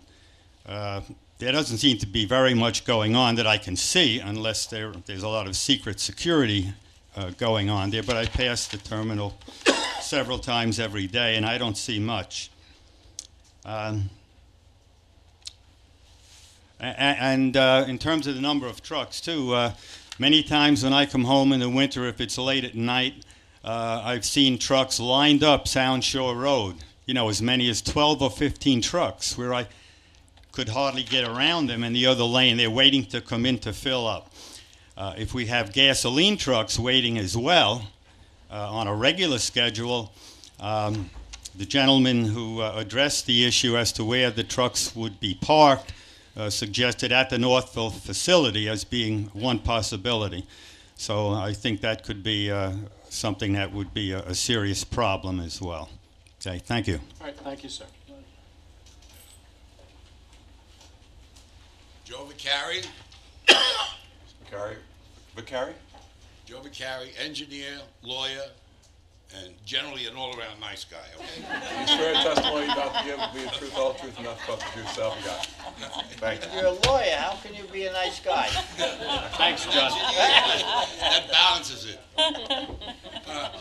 Very simple question. The pencil tanks, the ethanol tanks, what is the height? Well, we'll ask them to tell us when they come back up. Okay, that was my first question. The second question that I had, well, first of all, I don't know how the others took it, but those drawings are very old-fashioned. I mean, we have modern technology today. I think what we should have done, or have seen, was a video to show how the trucks make the turn so that you can see how much they are encroaching on the adjacent lanes. Okay? That's a point that I wanted to make. But my last point that I wanted to make, if I could read my writing here. What is, oh, you put a single light on Northville Turnpike and Sound Avenue would be the biggest mistake you could make. Pennies in Sound Avenue. Pennies in Sound Avenue. Have you been there on a weekend, for example? My goodness, all you need now is to put a light there and it'll be backed up to Edwards Avenue. Are you sure it's not? I think you better think that one over very carefully, really. Well, the light they were talking about, I believe, I don't want to testify for them, is one that would only go off when the truck was there. Otherwise, it would just be a flashing light. That's what the traffic report Well, said. I don't think you should put a light up there at all. There should be no light there at all. Because if you do, those cars on Sound Avenue that go back miles on a weekend will go back double miles. So I think you should really look into that before you make a decision. We've had a lot of like that. requests for a light there. I'm but sorry? We have a lot of requests for a light there because people cannot get out of Penny's Road. It'll even be worse if you put a light up, believe me. All right, but that's my point, that's my opinion, okay? And I want to find out about how high the pencil tank is. Well, that I think they can answer when they come back up. Okay, thank you. All right, thank you, sir.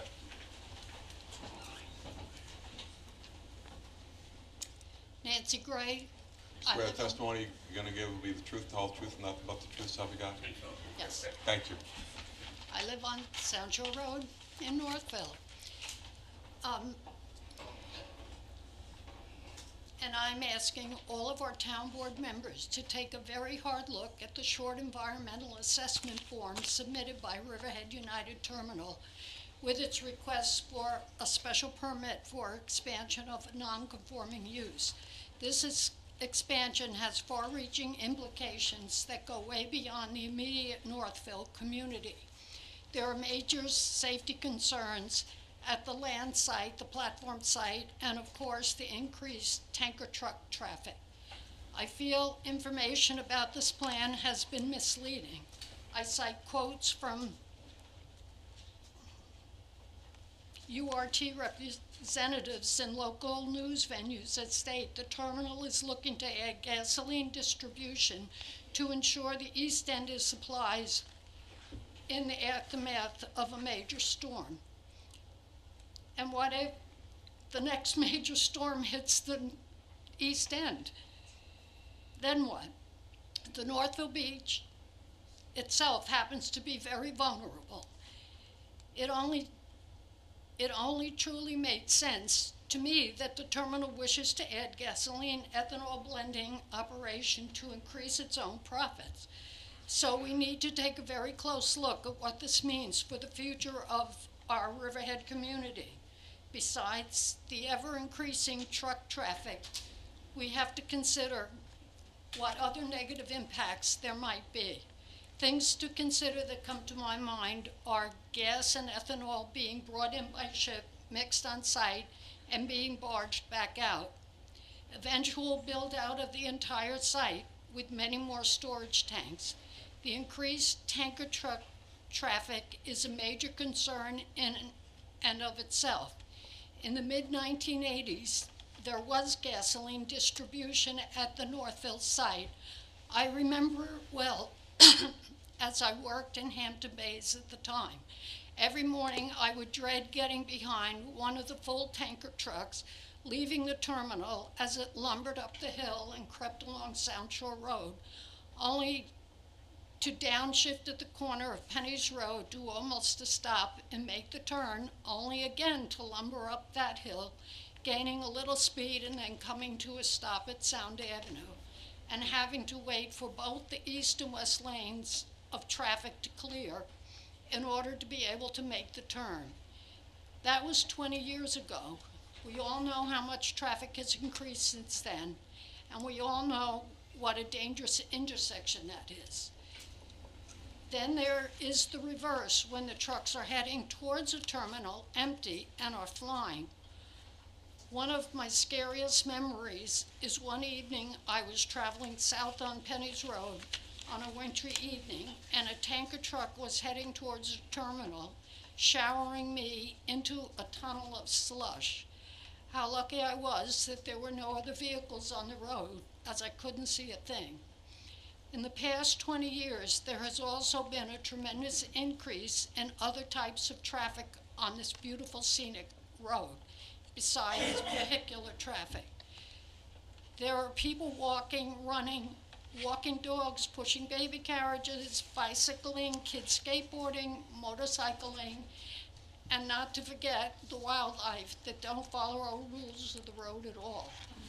People park at Iron Pier Beach and walk to the corner of Penny's Road and Sound Avenue and back. Riverhead's historic Sound Avenue corridor has become a destination, the gateway to the North Fork. Somehow an expanding gas ethanol blending facility does not bode well for its future. In order to cut this short, I will leave you with a few questions that are on my mind. What about the anticipated increased traffic when the county town parkland is developed at the North Fork Preserve? What about the increased tanker truck traffic that will surely travel west on historic Sound Avenue to avoid Route 58 traffic, and its effect on all the agribusiness that is thriving along that route? remember, Route 58 was built to bypass downtown Riverhead traffic. Now we're bypassing Route 58.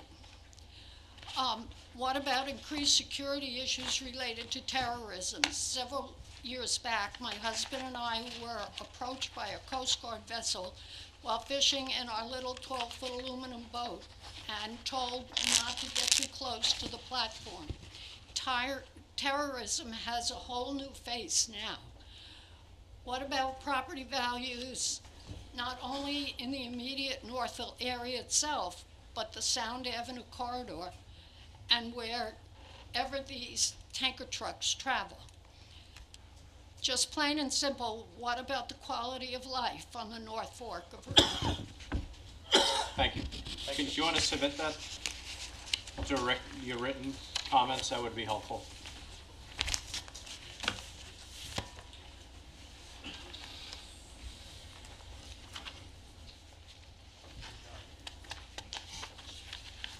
Diane, I think you have another one. Okay. More detailed map, just one intersection thing.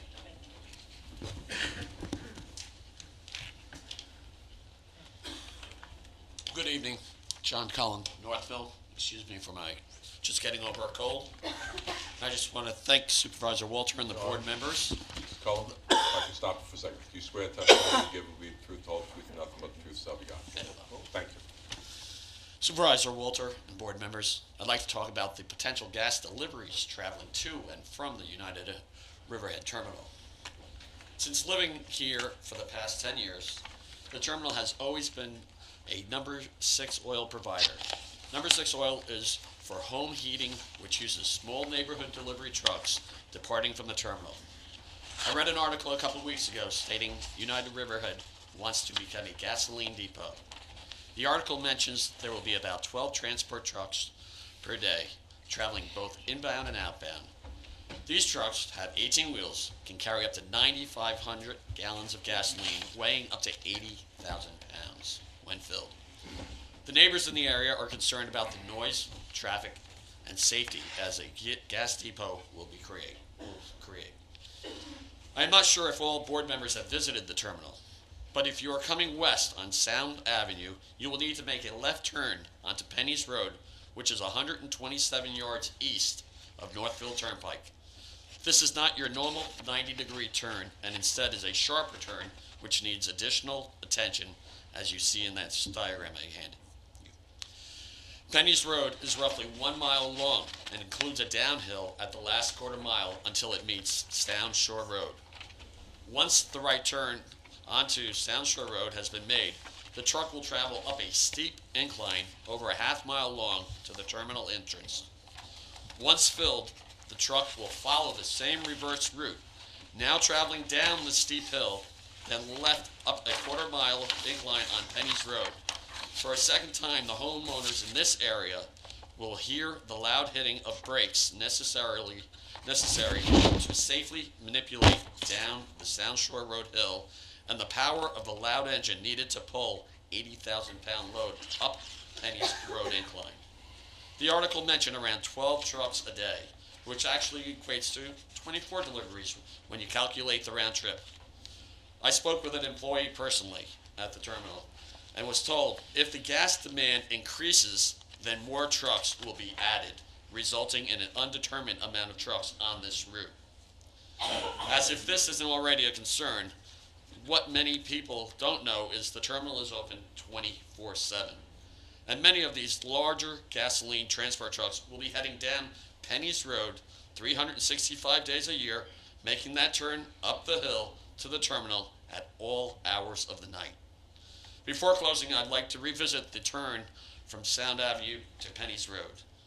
As you know, a transport truck is long, and when they make that right turn on Sound Avenue, they will need to use both sides of the road and will obviously block anyone hoping to make a left turn onto Penny's Lane as they set this up. Please look at the previous spread diagram that I handed. This location of roads is already very populated, especially on weekends and when there are festivals at Garden of Eve and 5 weeks of pumpkin pickers. All this while, the traffic continues to increase each year. We'd like the board to consider how The adding of a gas depot will adversely affect the local Northville community. Thank you for your time and consideration. Thank you, Mr. Cullen. Next.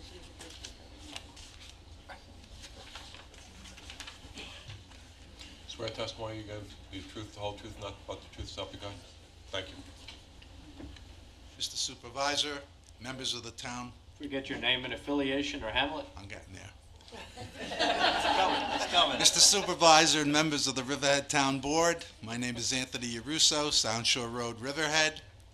My family has been members of the Northville Beach Civic Association and the Northville community for over 32 years. I would like to address the short form application for the special permit submitted to the town of Riverhead by the United Riverhead Terminal. After several readings of the application, we believe some of the responses by the applicant to be incorrect, insufficient, and/or confusing. I would like to address several items in their application. Under current use of the site, the applicant continually refers to the fuels terminal with a S. To our knowledge, the use of the site has been for home heating oil fuel, singular fuel, not the plural fuels.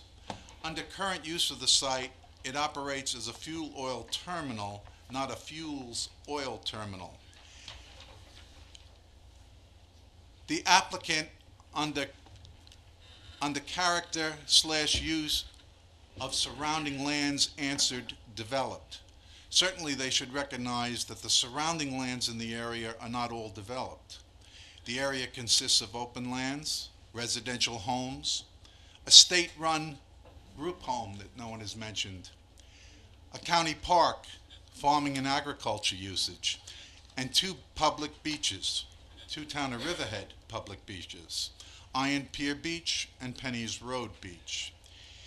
In Appendix B, page 1 of 4, question number 1, does the proposed action only involve the legislative adoption of a plan, local law, ordinance, administrative rule, or regulation? Their answer was yes, which required a narrative description of the intent of the proposed action and the environmental resources that may be affected in the municipality. I was unable to find their narrative in the short form. Question number 2, they did not list agency name and permit or approval as required. Question 4, check all land uses that occur on adjoining and near proposed action. They listed parkland, industrial, and residential, but neglected to include county/town park, state group home, agriculture, and public beaches. Some of this is repetitive, I'm sorry. Question number 7, is the site of the proposed action located or does it adjoin a state-listed critical environmental area? The applicant said no, and yet do we not consider the Long Island Sound a critical environmental area? Question number 8, will the proposed action result in a substantial increase in traffic above present levels? The applicant said no, and yet admitted elsewhere that approximately 12 trucks would be entering their facility each day. Of course, that means at least 12 more trucks will be exiting their property each day. Total actually is going to be 24 truck runs per day, minimum. Question 8C, are there any pedestrian accommodations or bicycle routes available or near the site? Applicant said no, although a newly installed bicycle path has been designed and installed on Pier Avenue, and Sound Shore Road is also a favorite road for motorcyclists and bicyclists. The concerns of the residents on this application are numerous. Our safety, preserving our environmental integrity, and future uses of this location are key issues to all of us. The community would like to request a CEQA environmental impact statement. I thank you for your time. I will submit this, and I will be following up with additional letters to you. Thank you, Mr. Yaruso. Thank you. Next. Swear the testimony about to give will be the truth, the whole truth, and nothing but the truth, so help you God. I do. Thank you. Thank you. Good evening, Supervisor and members of the board. My name is Jen Hartnagel, and I'm here representing a group for the East End. I had a few questions regarding the secret process and the special permit application as well. I'm reading Resolution 684, which you guys adopted last town board meeting. Is there already a neg deck on file for this application? No, that wouldn't be done at this stage. Okay, because I'm, We haven't made the determination yet. We're gathering the information now. okay, because in this therefore be it resolved, it stated, it classifies an unlisted action for the purpose of secret compliance and further declares the action to be without significant impact on the natural, social, and environmental, and that an environmental impact statement need not be prepared. So I don't know if again, all towns do it differently. I don't know if this constitutes a neg deck or not, but it doesn't. Okay. Okay, so, We'll answer it as the questions come. I mean, when all the questions are done, we will endeavor to answer everything that we can. I mean, if it hasn't been adopted, that's great, because we would ask that environmental impact statement be conducted. I mean, clearly, there are so many. At the end. At the end. Okay. And ask the question. Ask the question. If you want to walk over and talk to No, him, that's you okay. can, but ask the question. Nope, At the end, that's we okay. will answer them. Again, we would ask that environmental impact statement be prepared.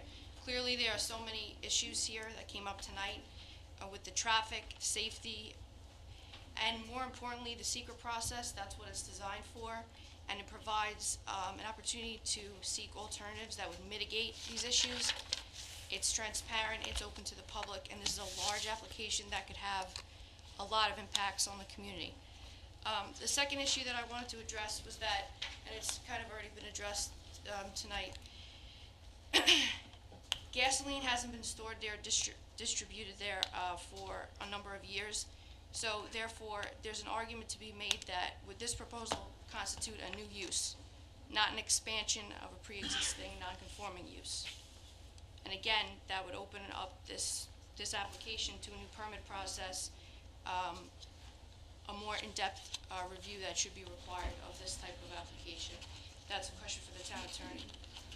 Again, the 12 truck trips, where did this come from? And again, how do we ensure that it stays at 12 truck trips and the cat doesn't get out of the bag, and then there's a larger issue and there's mitigation required down the road? I do have a list of questions that we could submit later, and I do agree that the short environmental assessment form missed a lot of information, and again, that should be reviewed through the secret process. Thank you. Thank you. Next.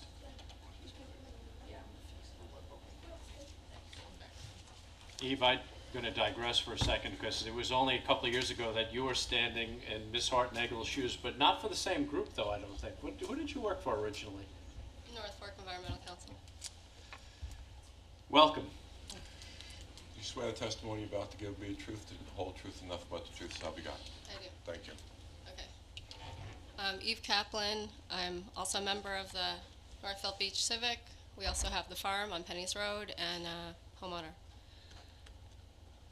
So just to think about the big picture here, you started the meeting or the hearing today talking about that this is one of the only deep water ports. Now let's think back to 1955. Riverhead at that time was viewed essentially as the future armpit of New York City. I think we all know that. There was going to be a nuclear plant here, and people were really just looking for extractive ways that this town's land could be used. There was sand mining in a very large scale. There was the plans for the nuclear, and there was a fuel tank facility put in. As we know, fortunately, the positive aspects of our town have won out, and we have a beautiful town today that's a great place to live. It's not an industrial town. It's a rural and residential town with a lot of farming and an excellent quality of life. One of the nicest things about, certainly the Northville area of Riverhead is that there's relatively little traffic except for the current trucks. And so when we talk about what is the future of our area, we have a master plan. It's zoned, the importance of the agriculture in our area is acknowledged. It's zoned residential. This is a non-conforming use. That's really just a little spot from 60 years ago when it seemed like it made sense for our area. So let's keep that in mind. Now, it's pretty obvious that, every business that comes to you for permits always has an altruistic motive, of course. But this facility was recently purchased. It's owned by Katsimantidis, who's a multi-billionaire. He didn't get like that by accident. And as was just acknowledged, they're not running at capacity. Demand for fuel oil is down. They're looking for other things that they can store there.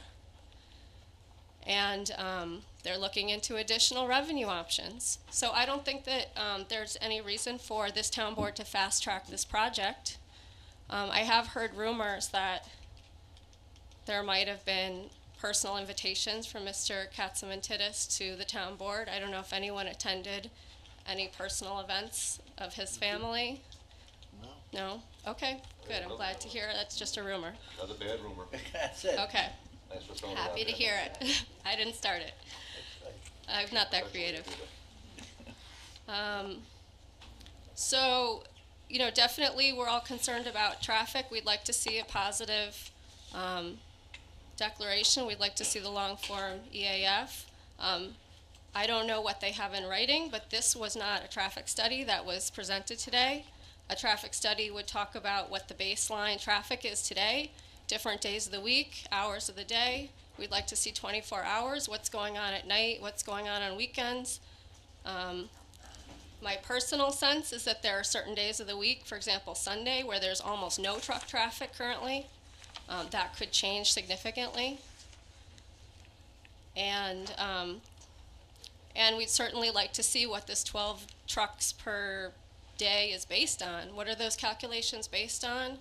And they also should certainly be looking at different projections, like a maximum projected demand and a minimum. In the case of, expansion of maximum truck filling, how many trucks is that really going to be? I'm not sure that it's going to be 12. Obviously, the town board has the power to put conditions on as conditions of approval. So that would give the town board the information you needed to put intelligent conditions on and also help protect the residents. I'm also wondering about, were you just implying that you would encourage the town board to condemn a part of my property as a Republican supervisor to benefit this fuel company? Is that what I'm hearing? I don't know where you heard that. Well, you did talk about condemning the corner of Penny's Road and Edwards. Sound Avenue. No, Edwards Avenue. Edwards Avenue. Folks, Edwards Avenue is what we were talking about. They said that they could ride over the corner of your property. Well, we have a corner which, has been, essentially those roads were laid out in the 1600s, as everybody knows. And I think, what were they called? The hour lines or whatever. And certainly was never a problem for horses and buggies. Unfortunately, is not a problem for regular sized vehicles, and clearly is a large problem for tanker trucks. I appreciate your keep holding the public hearing open, setting the 30-day comment period. This is a very important issue. I encourage you to take that hard look and to protect residents and our quality of life from a proposal that has potentially a large impact, that has not been clearly fleshed out to either the board or residents. And just remember that it's, no one's manifest destiny to be the gas station for Suffolk County. Thank you. Thank you. Next. Mary Laura Lamont, resident of Sound Shore Road. Swear testimony you're about to give will be the truth, the whole truth, nothing but the truth, so help you God? I do. Thank you. The hamlet of Northville in Riverhead is no longer a small summertime community of beach cottages and the occasional year-round house that it was in the 50s, but a busy, thriving year-round community with many summer cottages. New permanent year-round houses are being built as I wrote this letter. Travel on the surrounding roads of Sound Shore Road, Pure Avenue, and the historic corridor known as Sound Avenue is constant and has increased dramatically. An increase of at least 12 gasoline trucks daily, the minimum the applicants stated, but by their own admission could be more based on demand. It will increase. Sound Shore Road is heavily used by numerous bicycle clubs because it's beautiful and it's not as dangerous as Sound Avenue. Many people jog and walk on it. The road is a series of ups, downs, curves, while Sound Avenue, although a historic corridor, is already heavily traveled. There are forested lands, agricultural lands, eroding cliff lands on Long Island Sound, residential communities, a new county park, all in the immediate vicinity of this facility. An increase in tanker trucks jeopardizes safety, while a new volatile gasoline ethanol storage facility add-on jeopardizes health and safety and increasingly becomes a terrorist target surrounded by many year-round communities. This application is not at all in harmony with the neighborhood and surrounding communities. Therefore, it is very objectionable and potentially harmful to the entire area. Developing the URT further is not at all acceptable within the site and community. Thank you for your time. Thank you. Thank you. Next.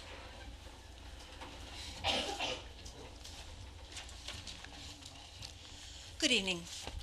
My name is Mary Russo, and I live on Sound Shore Road in Riverhead. You raise your hand. I sure Swear will. the You didn't testimony ask you my give? husband.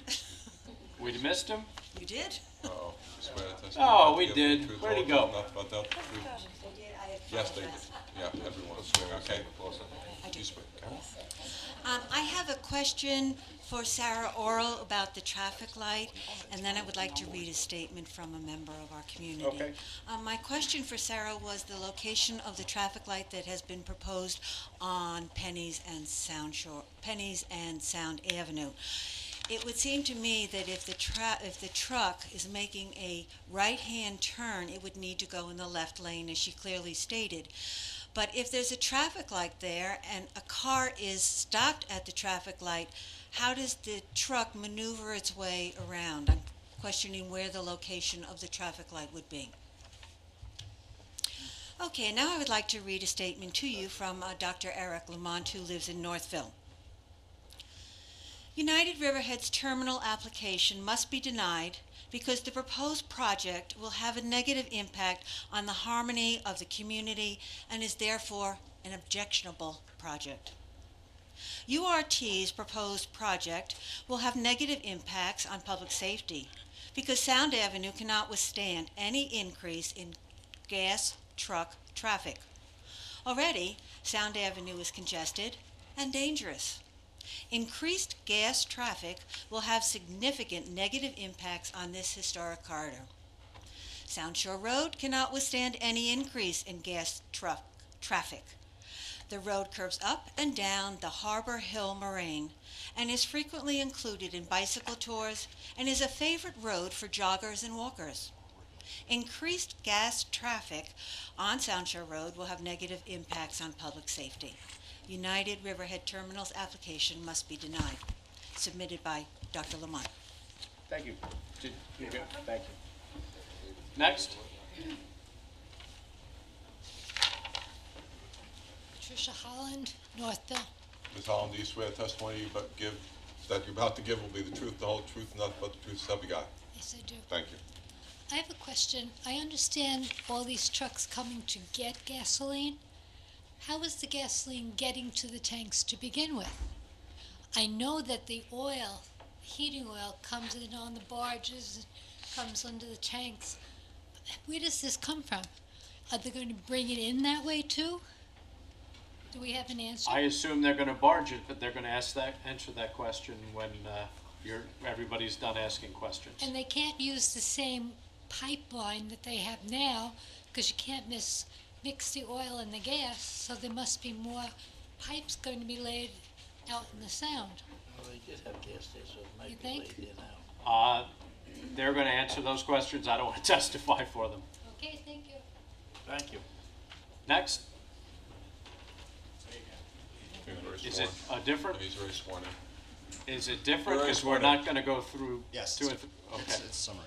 And to Pat's point, if indeed they are going to bring the gas through the pipeline. What was your name again, sir? Neil Krupnik. On Appendix B of the Short Environmental Assessment Form, 13A, does any portion of the site of the proposed action or lands adjoining the proposed action contain wetlands or other water bodies regulated by a federal, state, or local agency? That's what they checked. They checked no. But if they have to bring the gas through the Sound, that is a state-regulated body of water. So I'm just very curious about why they would check no on that. And if they have to indeed put in a new pipeline or clean out the existing pipeline, what is that going to do? What kind of impact is that going to have? Okay. So as you can see, we obviously, our community has a million questions, and we fear that this whole expansion has been fast-tracked. We knew nothing about this until we read about it a month ago on the Southold local website. In that website article, the article said the DEC had already approved the expansion, and there was absolutely no consultation or input from the community. That is until now, and we really appreciate. That's why we're here. Yes, and I was just going to say, we really appreciate having this forum. We now know that this proposal obviously goes way beyond emergency storage, and it's the initial step in a day-to-day gasoline distribution business. United made it very clear to John and me that this will be daily, that the terminal is open 24 hours a day, and that the amount of trucks coming in and out will all depend on demand. If United decides it wants to dominate the East End gasoline market, they'll be the ones determining the demand. So 12 trucks per day turns into 24 trucks today, perhaps 36 trucks a day. 2 tanks can turn into 4 tanks, or worse, they decide they need to build additional tanks. At the very least, we're asking the town board to refer this matter to the planning board. As mentioned before, there are some very serious items that need to be considered before approval, chiefly proof that the site is particularly suitable for the location of such use in the community. So much has changed in Northville since these tanks first went up in the 50s. Where once there were mostly farms, some summer cottages, and a few houses, there is now a thriving residential community. If the entire existing operation were to be proposed today, I doubt very much that it would be approved. I'd also like to point out that while we're of course concerned with our immediate area surrounding the terminal, we believe this expansion will have an adverse effect on all of Riverhead. As already mentioned in terms of the traffic report and your concerns up there about the devastating impact it could have on Edwards Avenue in Calverton, Baiting Hollow will be affected if they're turning on Edwards right onto Sound Avenue. And at that point, you're at the very beginning of the North Fork Wine Trail. This is your entry into the North Fork. United says it's not planning to serve any stations at points west at this time. Are they guaranteeing that this operation is not going to expand ever? How do we know that? Suddenly, if there's a demand, they're going to go west. And then there's Sound Avenue itself, which is the beautiful gateway to the North Fork. When you get to the intersection of Sound Avenue and Penny's, there's a sign that says, "Welcome to the wine country." Welcome to wine country. How welcoming will it be if you get stuck behind a giant gas tanker at the beginning of your day trip or weekend? Or worse, seeing a truck coming at you head on as it makes its turn onto Sound, because its size requires the use of both lanes. We must ask, how is all of this increased traffic, air pollution, and noise pollution going to affect the bustling agritourism businesses along Sound Avenue that provides the livelihoods for so many of our Riverhead residents? I don't think we're asking for much. We just want to keep our community safe and clean. We urge the town board to seriously scrutinize the traffic study. The study did not even mention the dangerous curve where Penny's turns into Sound Shore Road. And plus, the traffic report seemed to place all of their trust in these truck drivers.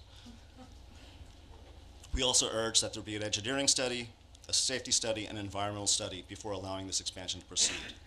We hope if United Riverhead Terminal cannot meet all the criteria that this application will be denied. Thank you. Okay, did anybody not get heard tonight? Okay. Mr. Armentano, did you want to? Just one comment. Okay, then we're going to go to the applicant. Right. Okay.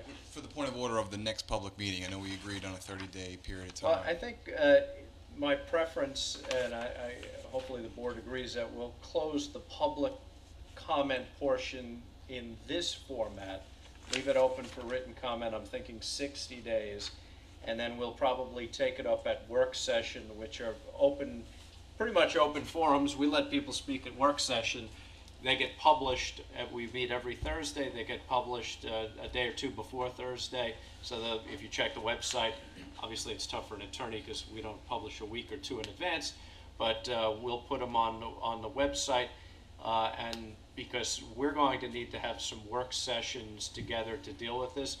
Unfortunately, this is not a great forum for the town board to deal with it, with staff and everything, so I think that's what we'll do is if the board's agreeable, we'll close the public comment portion in a hearing format, leave it open for 60 days, which could go out longer if we don't get the data we need, and then put it on for work sessions that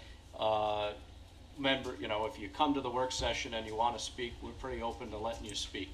I think that's probably the best way for us to tackle the issue.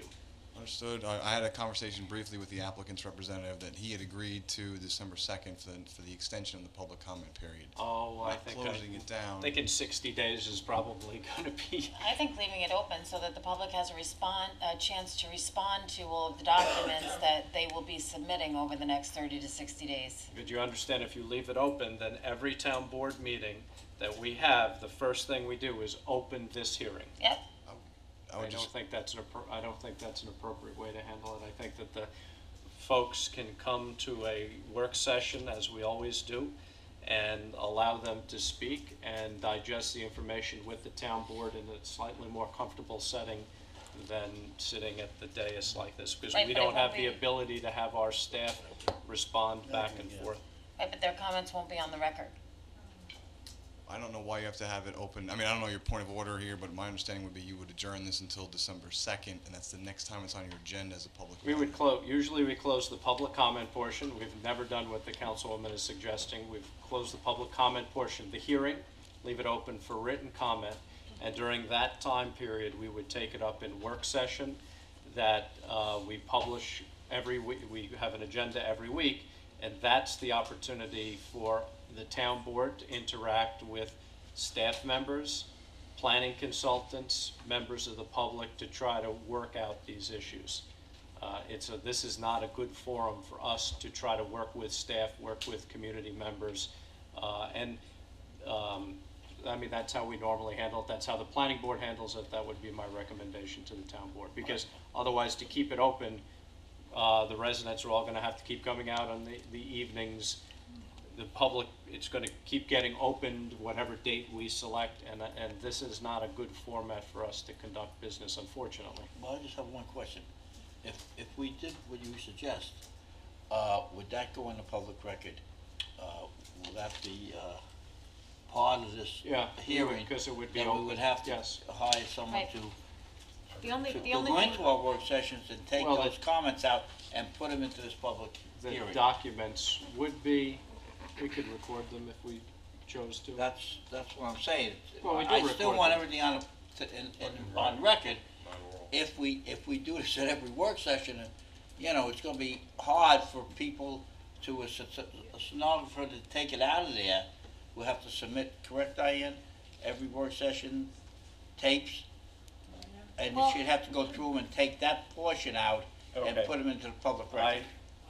That's the Did only you have thing I'm any saying. other comments? That was my comment, that we had agreed to, at least I understood I that we think had understood one that we would. extra meeting, open meeting like this, I think would suffice. Not Okay. everyone, but. All right, does anybody else but wish they- to be heard? We haven't made that decision yet. We haven't made this, no. Okay, what We had spoke briefly. can you respond to? I'm gonna respond to that. He had asked me about the second, and I said I was leaving it up to the board. Having the second, I did not agree to that. I was leaving it up to the. You don't have to, because it's gonna go longer than the Okay. 30 days. Just wanna be misspoken, that's all. Okay. So, one comment I have. When I asked for the traffic study, I thought we were gonna have a real traffic study with the traffic that Sound Avenue has, that Penny's has, instead of just these 5 intersections. Because I mentioned, don't do it in the middle of the winter, and everybody told me, oh, don't worry about it, we know everything, and nothing of that showed up. So I was very Well, disappointed that's when I not- got your report, Okay, and that's only the 5 intersections fine. were on it. But when we had the work session, which is on television, and the reporters were here, if you remember, we it was brought up by the supervisor and the members of the board to conduct a traffic study, and at that time, we all agreed that whatever the scope of we were to get a scoping letter from the planning department, which was put together by Mr. Hanley and Mr. Hall on how to conduct or what they wanted to see into this particular traffic study. And the scope of the letter that we received is exactly what we did in this study. So if there was any additional scoping that should have been done, then the town board members should have communicated that with the staff of the planning department. That doesn't mean we're not going to address the rest of these concerns that were brought up tonight, because we are. Okay, but just to answer that particular question, how come we didn't do a full-blown traffic study? Because we all agreed at the table, supervisor, if you remember this, that the planning department is going to prepare a scoping letter, a scope of the traffic study, and that's what we addressed here. We did not see this letter. No, we talked about the intersections. That was Yeah, and there was concern about the truck traffic on the intersections and the traffic and how many trucks and how large they are and the impact. Jody brought up the impact on the roads, the actual physical plant of the roads and things like that. So those things can be addressed. But briefly, I think Supervisor wants to address it. That wants to be heard? Okay, then we'll is just that answer some of these questions. Well, yeah. Is there any other member of the public? Because I'm going to let the applicant respond, and so if there's nobody else, then we're going to let the applicant respond. Go ahead, sir. If there is, stand up. If not, we'll let the applicant respond. Swear the testimony you give, that you're about to give will be the truth, the whole truth, and nothing but the truth, so help you God? Yes, sir. Thank you. My name is Michael Cronin. I live on Pier Avenue, and I am a member of the Northfield Beach Civic Association. And I apologize for coming up late, but there's one thing that hasn't been mentioned, and I just wanted to throw it in that we could get an answer from United. With the introduction now of natural gas, you're talking about natural gas, you're talking about bringing in gasoline again after 14 years, and you're talking about bringing in ethanol. You're talking about three very unstable substances being on that property. I'd ask them to please clearly address the safety concerns of the community regarding those three entities being on that site. Thank you. Thank you. Thank you. All right, Mr. Prusanowski, if you could have you and the experts address All right, there was a whatever question. questions you There was can. a question that was directed to Sarah, and let's start with Sarah.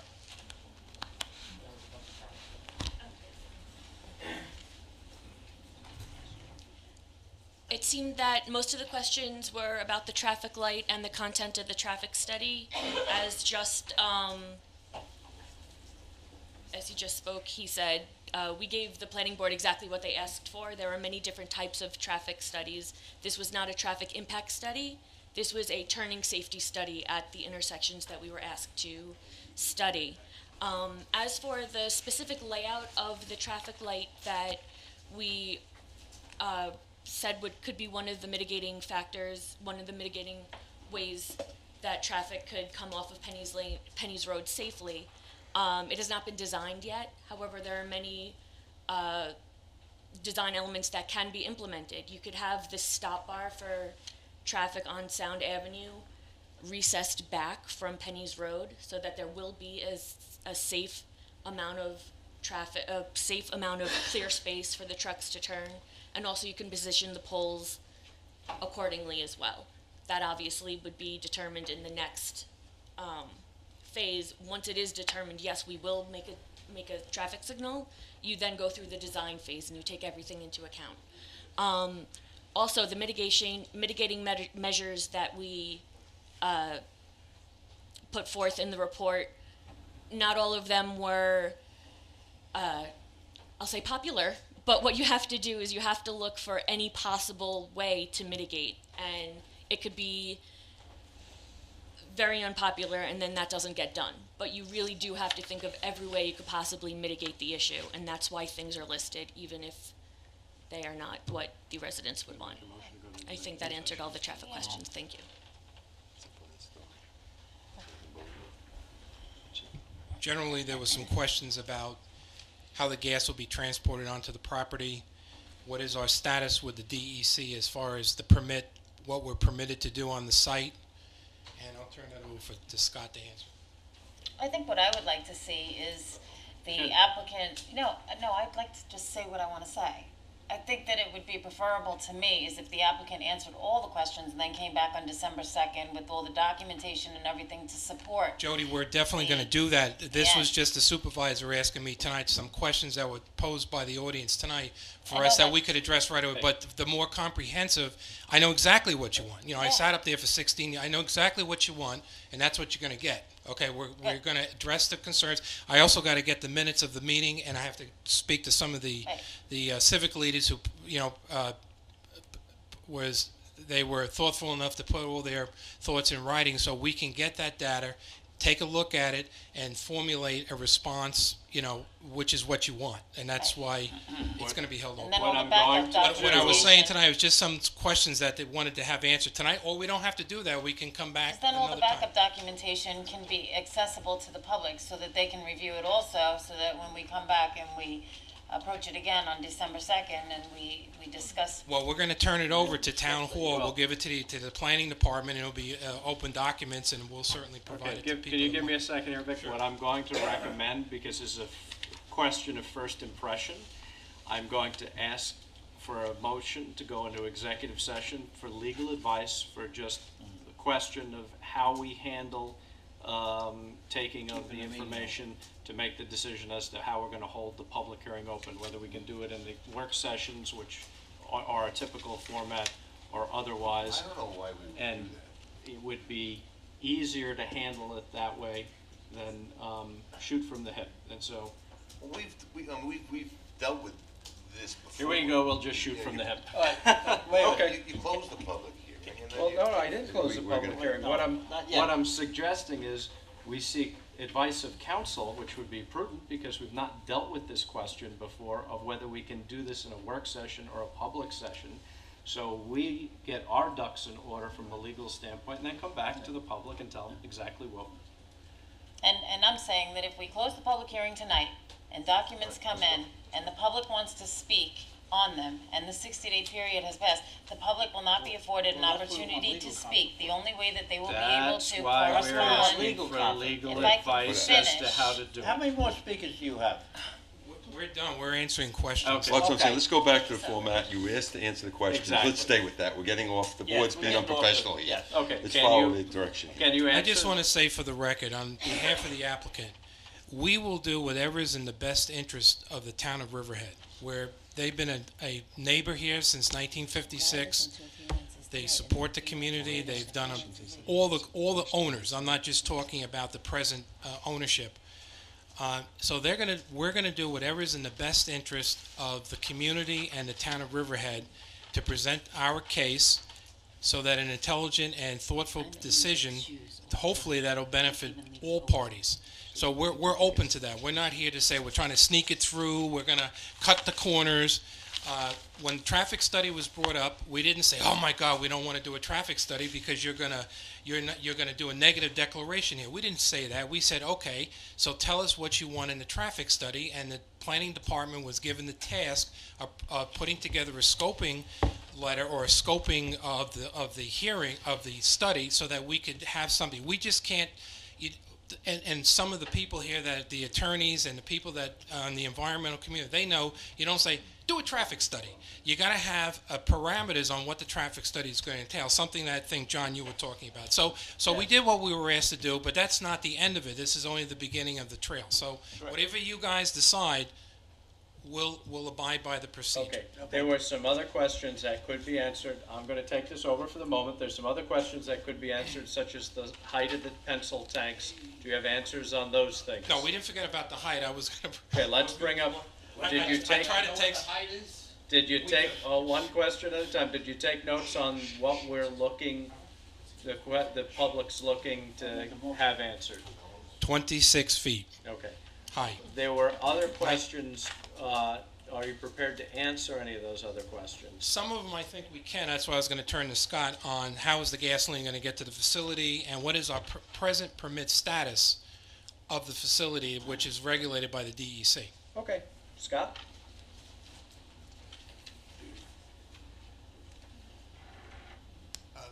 The gasoline would be brought in via barge and stored in the tanks, and obviously distributed through the truck loading rack. Currently, the facility is regulated to store gasoline. We're just looking to distribute it at the loading rack. And to meet that, we have to meet the new air emissions for New York State. So that's why we need to meet the ethanol requirement and also to meet the tank requirements to meet the new air emissions. So we're already permitted to store gasoline at the facility. We just want to distribute it at the gas loading rack. And this was all brought up after Hurricane Sandy for us to look into it because of the impact it had on Long Island with the disruption of gasoline. So just want to get that on the record. Okay, were there any other questions you could answer tonight? The natural gas, what are we using natural gas? The natural gas is being used for our 3 boilers on site, which heats our 6 oil. Currently, we burn number 6 to run the boilers.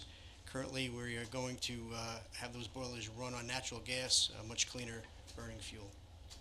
And where is the fuel, gasoline coming from that will be dispensed in the trucks? How is it getting to the facility?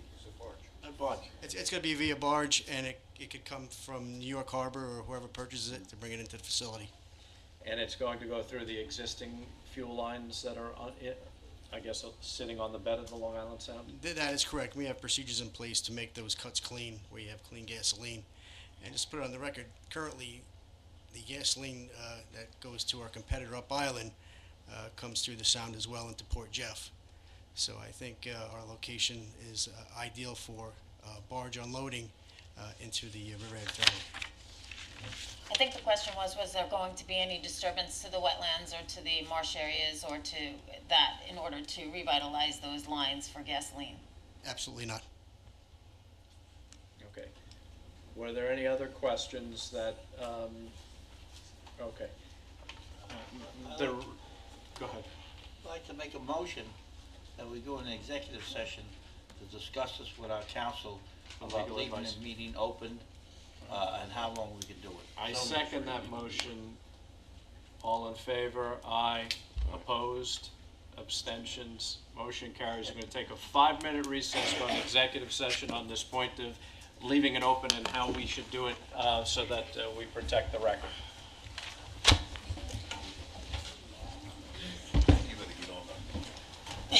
Nexus Lexus. I'm not sure either. It needs to be left open as far as I'm concerned.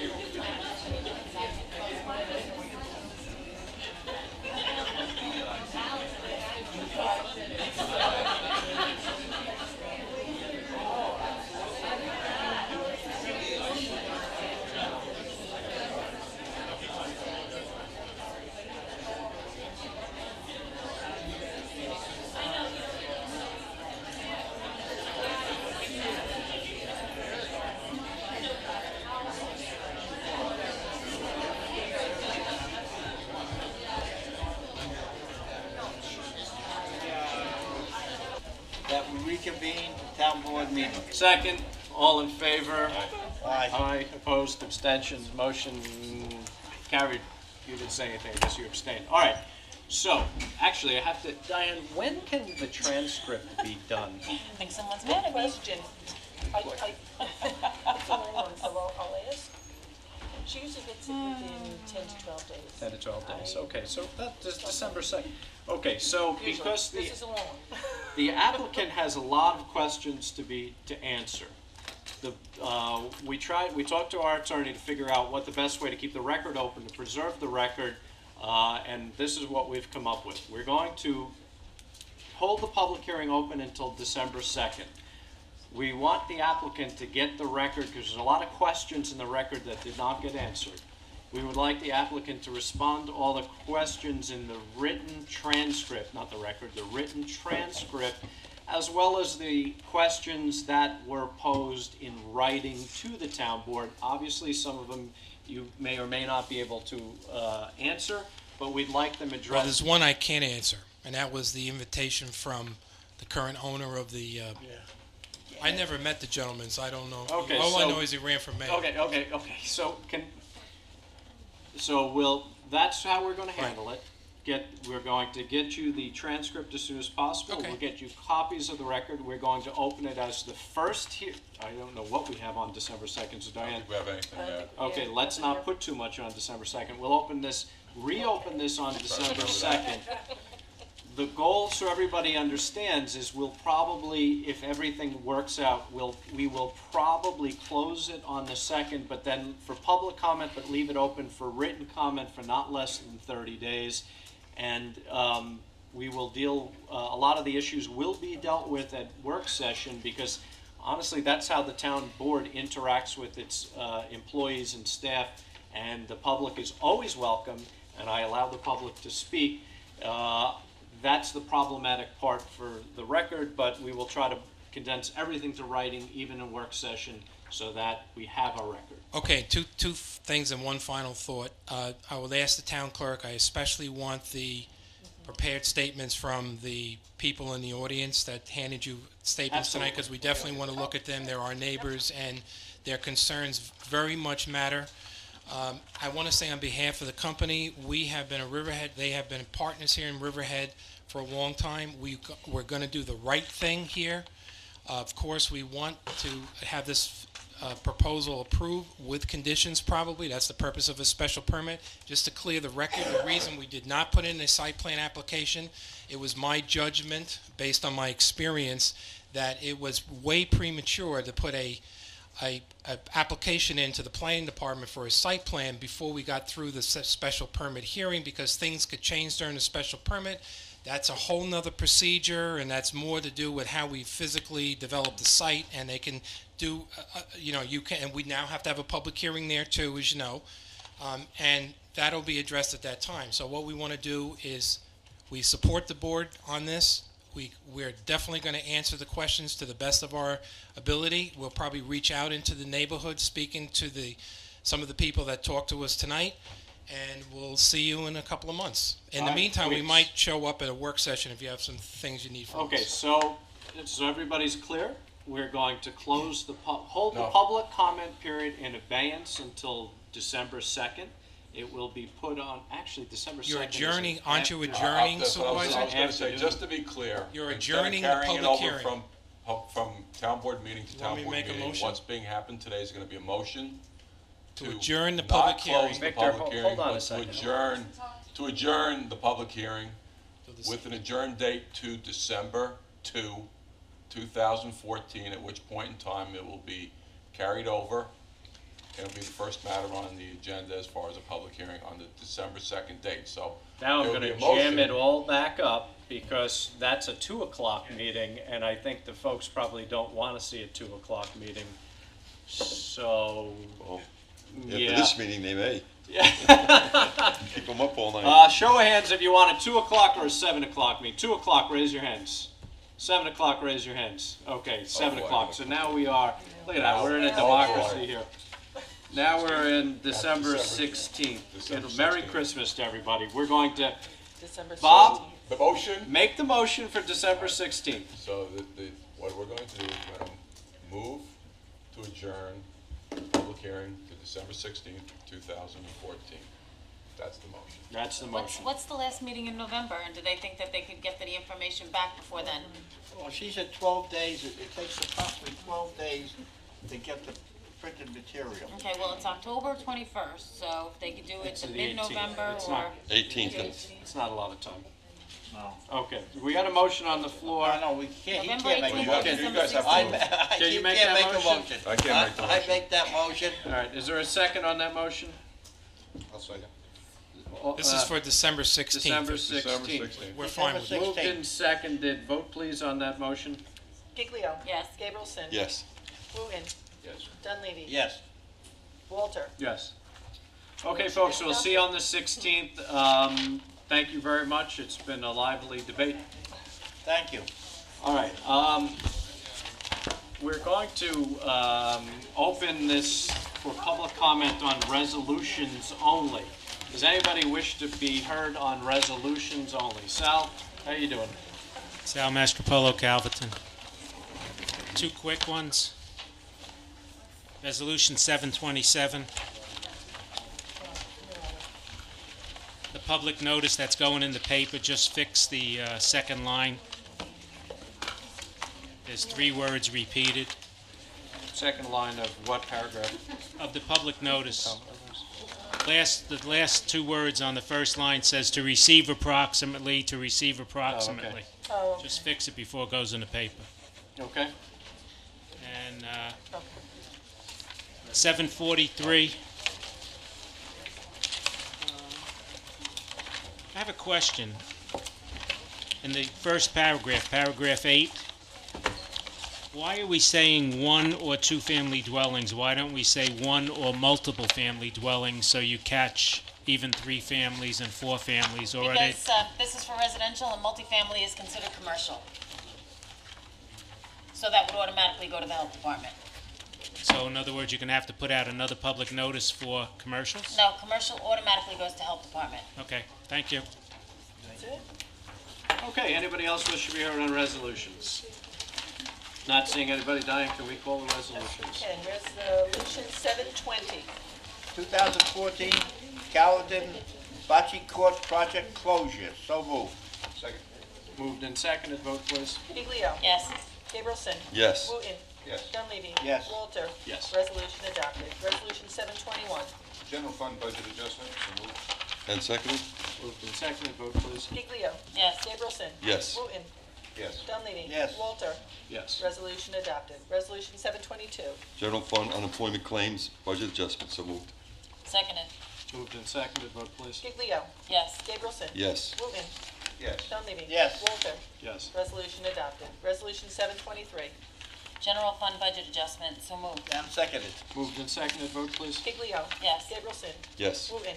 Yes. Dunleavy. Yes. Walter. Yes. Resolution adopted. Resolution 724. Riverhead Highway District budget adjustment. So moved. Second.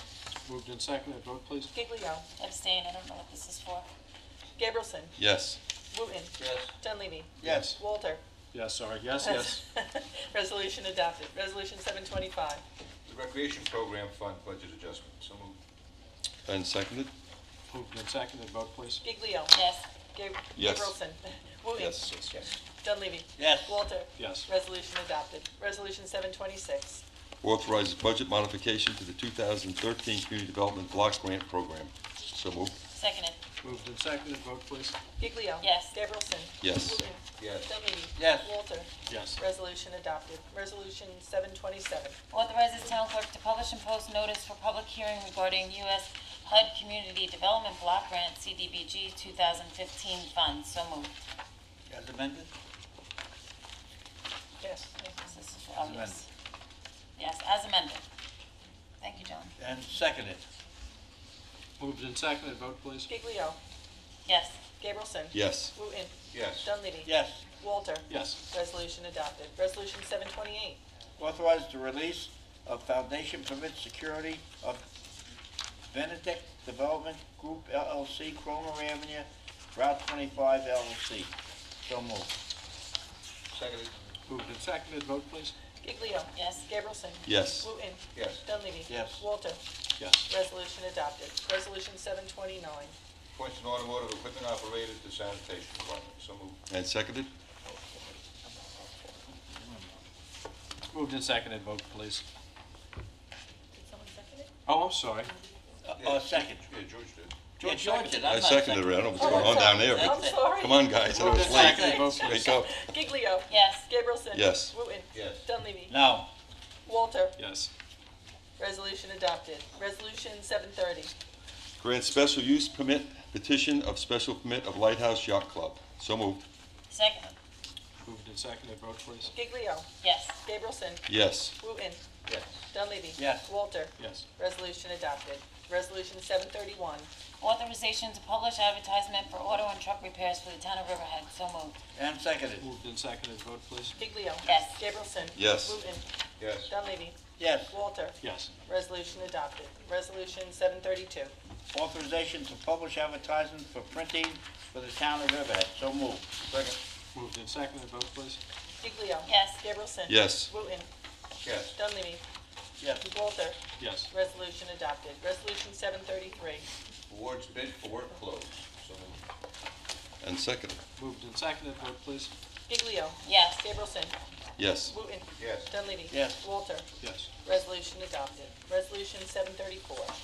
Appoints a call and recreation aide to the Recreation Department. So moved. Seconded. Moved and seconded, vote please. Giglio. Yes. Gabrielson. Yes. Wooten. Yes. Dunleavy. Yes. Walter. Yes. Resolution adopted. Resolution 735. Ratifies the appointment of a call and recreation aide to the Recreation Department. So moved. And seconded. Moved and seconded, vote please. Giglio. Yes. Gabrielson. Yes. Wooten. Yes. Dunleavy. Yes. Walter.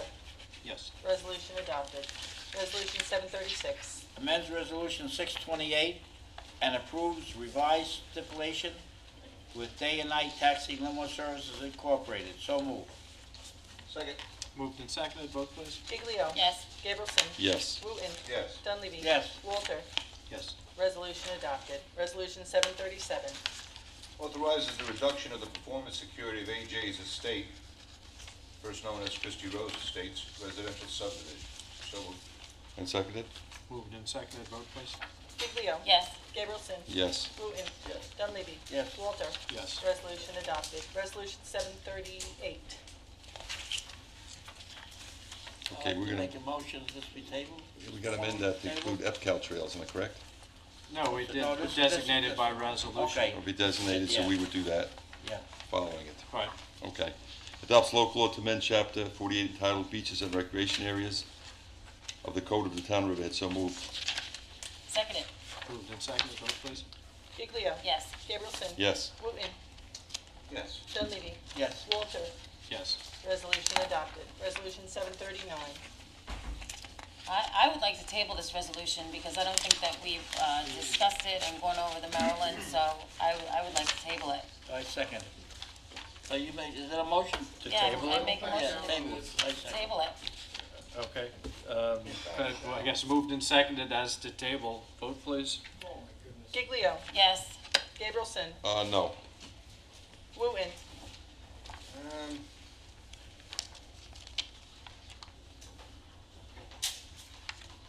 I'm a no to table if that helps you, Jim. Well, Because I we don't can know, always Mr. amend Waters, it. We're gonna amend it. We can always amend it and add the little It caveats costs to it, but the I town think money. right It now, costs to amend it, to republish, repost, re-amend it, everything else. we may not It's amend it, just- but the potential to amend it, we may not amend it. I just think, in all fairness, I mean, it's the end of October. I don't think this is that pressing that we can't do it the right way, right out of the gate. Is there somebody saying something? No. Vote please. Yes. Jim was a yes. Dunleavy. Yes. Walter. No. The resolution is tabled. All right, well, we're bringing up an alternative. We'll bring up the alternative as soon as we can. Yeah. It's only- All right. only 2 weeks. Resolution 740. Authorize the supervisor to execute a municipal cooperation agreement between the town of Riverhead and Riverhead Fire District for sand and salt services. So moved. Second. Moved and seconded, vote please. Giglio. Yes. Gabrielson. Yes. Wooten. Yes. Dunleavy. Yes. Walter. Yes. Resolution adopted. Resolution 741. Authorizes the supervisor to execute an agreement with the Riverhead Fire District regarding unleaded fuel services. So moved. And seconded. Moved and seconded, vote please. Giglio. Yes. Gabrielson. Yes. Wooten. Yes. Dunleavy. Yes. Walter. Yes. Resolution adopted. Resolution 742. Authorize supervisor to execute agreement with Riverhead Soccer Club for training and referee services for the Town of Riverhead Police Athletic League Girls and Boys Soccer Program for the 2014 calendar year. So moved. Seconded. Moved and seconded, vote please. Giglio. Yes. Gabrielson. Yes. Wooten. Yes. Dunleavy. Yes. Walter. Yes. Resolution adopted. Resolution 743.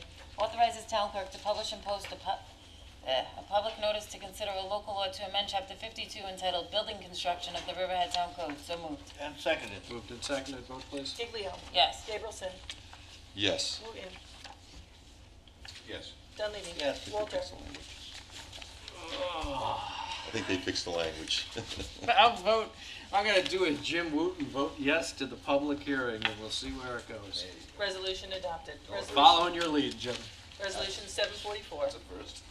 Pay the bills. So moved. Second. Moved and seconded, vote please. Giglio. Yes. Gabrielson. Yes. Wooten. Yes. Dunleavy. Yes. Walter. Yes. We Resolution have a adopted. resolution. You have the one that potentially we may take off the floor. We discussed this in work session about the engineering agreement with H2M. for the well 16. Do you have other copies of this? I got it. I have one. We all have them. Oh, do we have 3 votes to take I this off make the it, floor? you want to make a motion, take it off the Yeah, floor? we're good. Okay, so we're going to, this is Make a authorized. motion, we take 745 off the floor. So moved. And seconded? Moved and seconded as to take off the floor? Giglio. Yes. Gabrielson. Yes. Wooten. Yes. Dunleavy. Yes. Walter. Yes. Resolution 745 is taken off the floor. I'd like to present 745, which is a resolution authorizing H2M architects and engineers to provide professional engineering services for wellhead treatment for percolate removal at Plant 16 of the Riverhead Water District. So moved. And seconded? Moved and seconded, vote please. Giglio. Yes. Gabrielson. Yes. Wooten. Yes. Dunleavy. Yes. Walter. Yes. Resolution adopted. Okay, now we open it up for public comment for anything that you'd like to discuss. We ask you to limit your comments to 5 minutes, if you'd be so kind. Would anybody like to speak to the town board? Step up. Tricia Holland, Northville. 2 items. What time is the Thursday meetings that you have for the work session? Work sessions usually start at 10. We publish the agenda usually Wednesday before. So they start usually at 10, sometimes at 9:30 if we have a very ambitious work session, but usually 10. But you can check our website the day before. You'll get the agenda and the time it starts. Okay, and the second thing is, Mr. Woodson is not here, but I want to publicly tell you guys about a wonderful thing that he did, in my mind. There were 2 safety items that I found, and I had sent him emails. One of them was at the intersection of Northville Turnpike and Middle Road. And people would miss the turn. And instead of being on the road, they'd be on the dirt. And little by little, the dirt became a gully, became, in the dark, someone could break an axle. So I put that in one of them. And in the next paragraph, I said, you know, we were talking about bicycles going up and down on Sound Shore Road. And there was a big stump or tree limb or whatever sticking out, and a person on a bicycle could easily fall in there and probably kill a kidney or something. And I put that in there also. And it took a couple of weeks, but the gully was filled in on Northville, and that whatever that thing was pushed back into so that nobody could get hurt with it. So I just want you to know that he was doing a good job. All right, thank you. We'll let him know. All right, next. Good evening. Hi, good evening. I'm Judy Miller. I am president of the Oak Hills Association.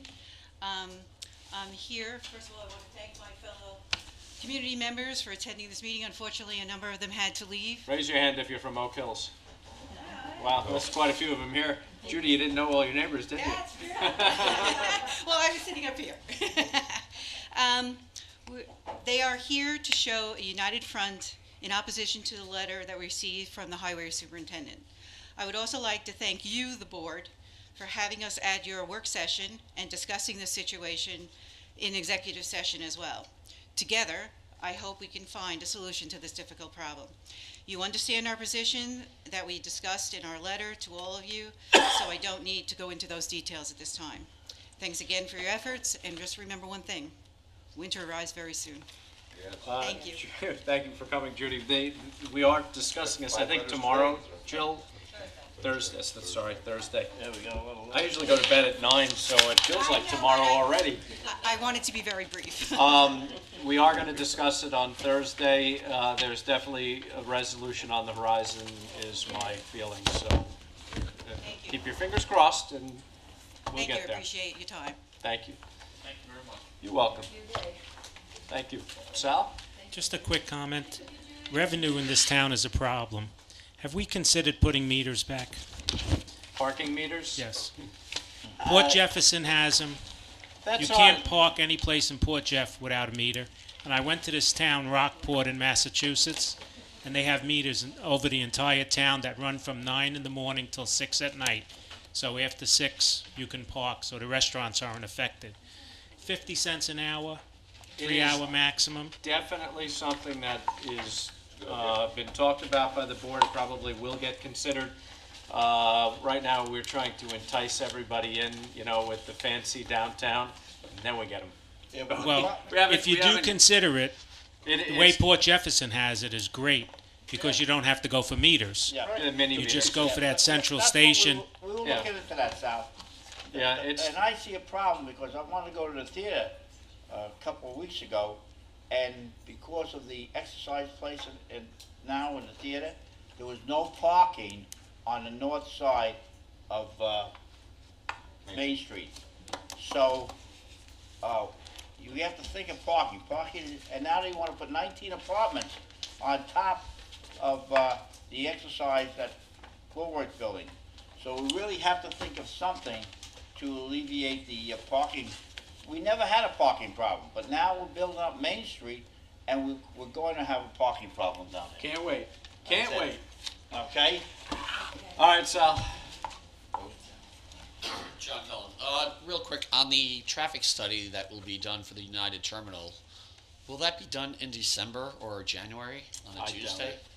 I'm thinking that the board's gonna send them back to the drawing board, my Yeah, own because personal. we don't know Yeah. what the traffic issue is out here, 6 months difference and everything. I didn't know that they got the small traffic on the plan. Oh, what they brought up Planning today Department was, usually does a yeah. good job. On this one, they didn't do such a great job. So, Thank you for the map, and I can't Just wait to ask go- him I for can't the wait to wear my intersection. baseball cap. Pick a winner. John, There's stay one in tuned. color. Also down at the bottom, I didn't mention, but down on the bottom of Penny Road and Sound Shore Road is a very residential area, downhill, uphill. I just wanted to throw that in there. also. Judy. All right, thank you. Does anybody else wish to be heard? Not seeing anybody? I make a Then a motion. motion to Wait, adjourn? Wait, one more person.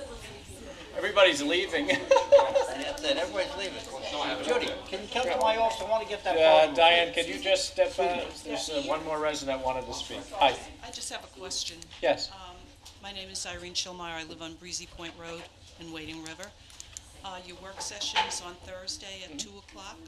No, 10 o'clock. Work sessions are Thursday at 10 o'clock. 10 o'clock, okay. Correct. And at that time, you will be discussing the road We're going to issue? discuss it again, absolutely. Okay, because that's also very important to Near and dear to my myself heart. and my I live neighbors. around the corner from you. Yes. Thank you.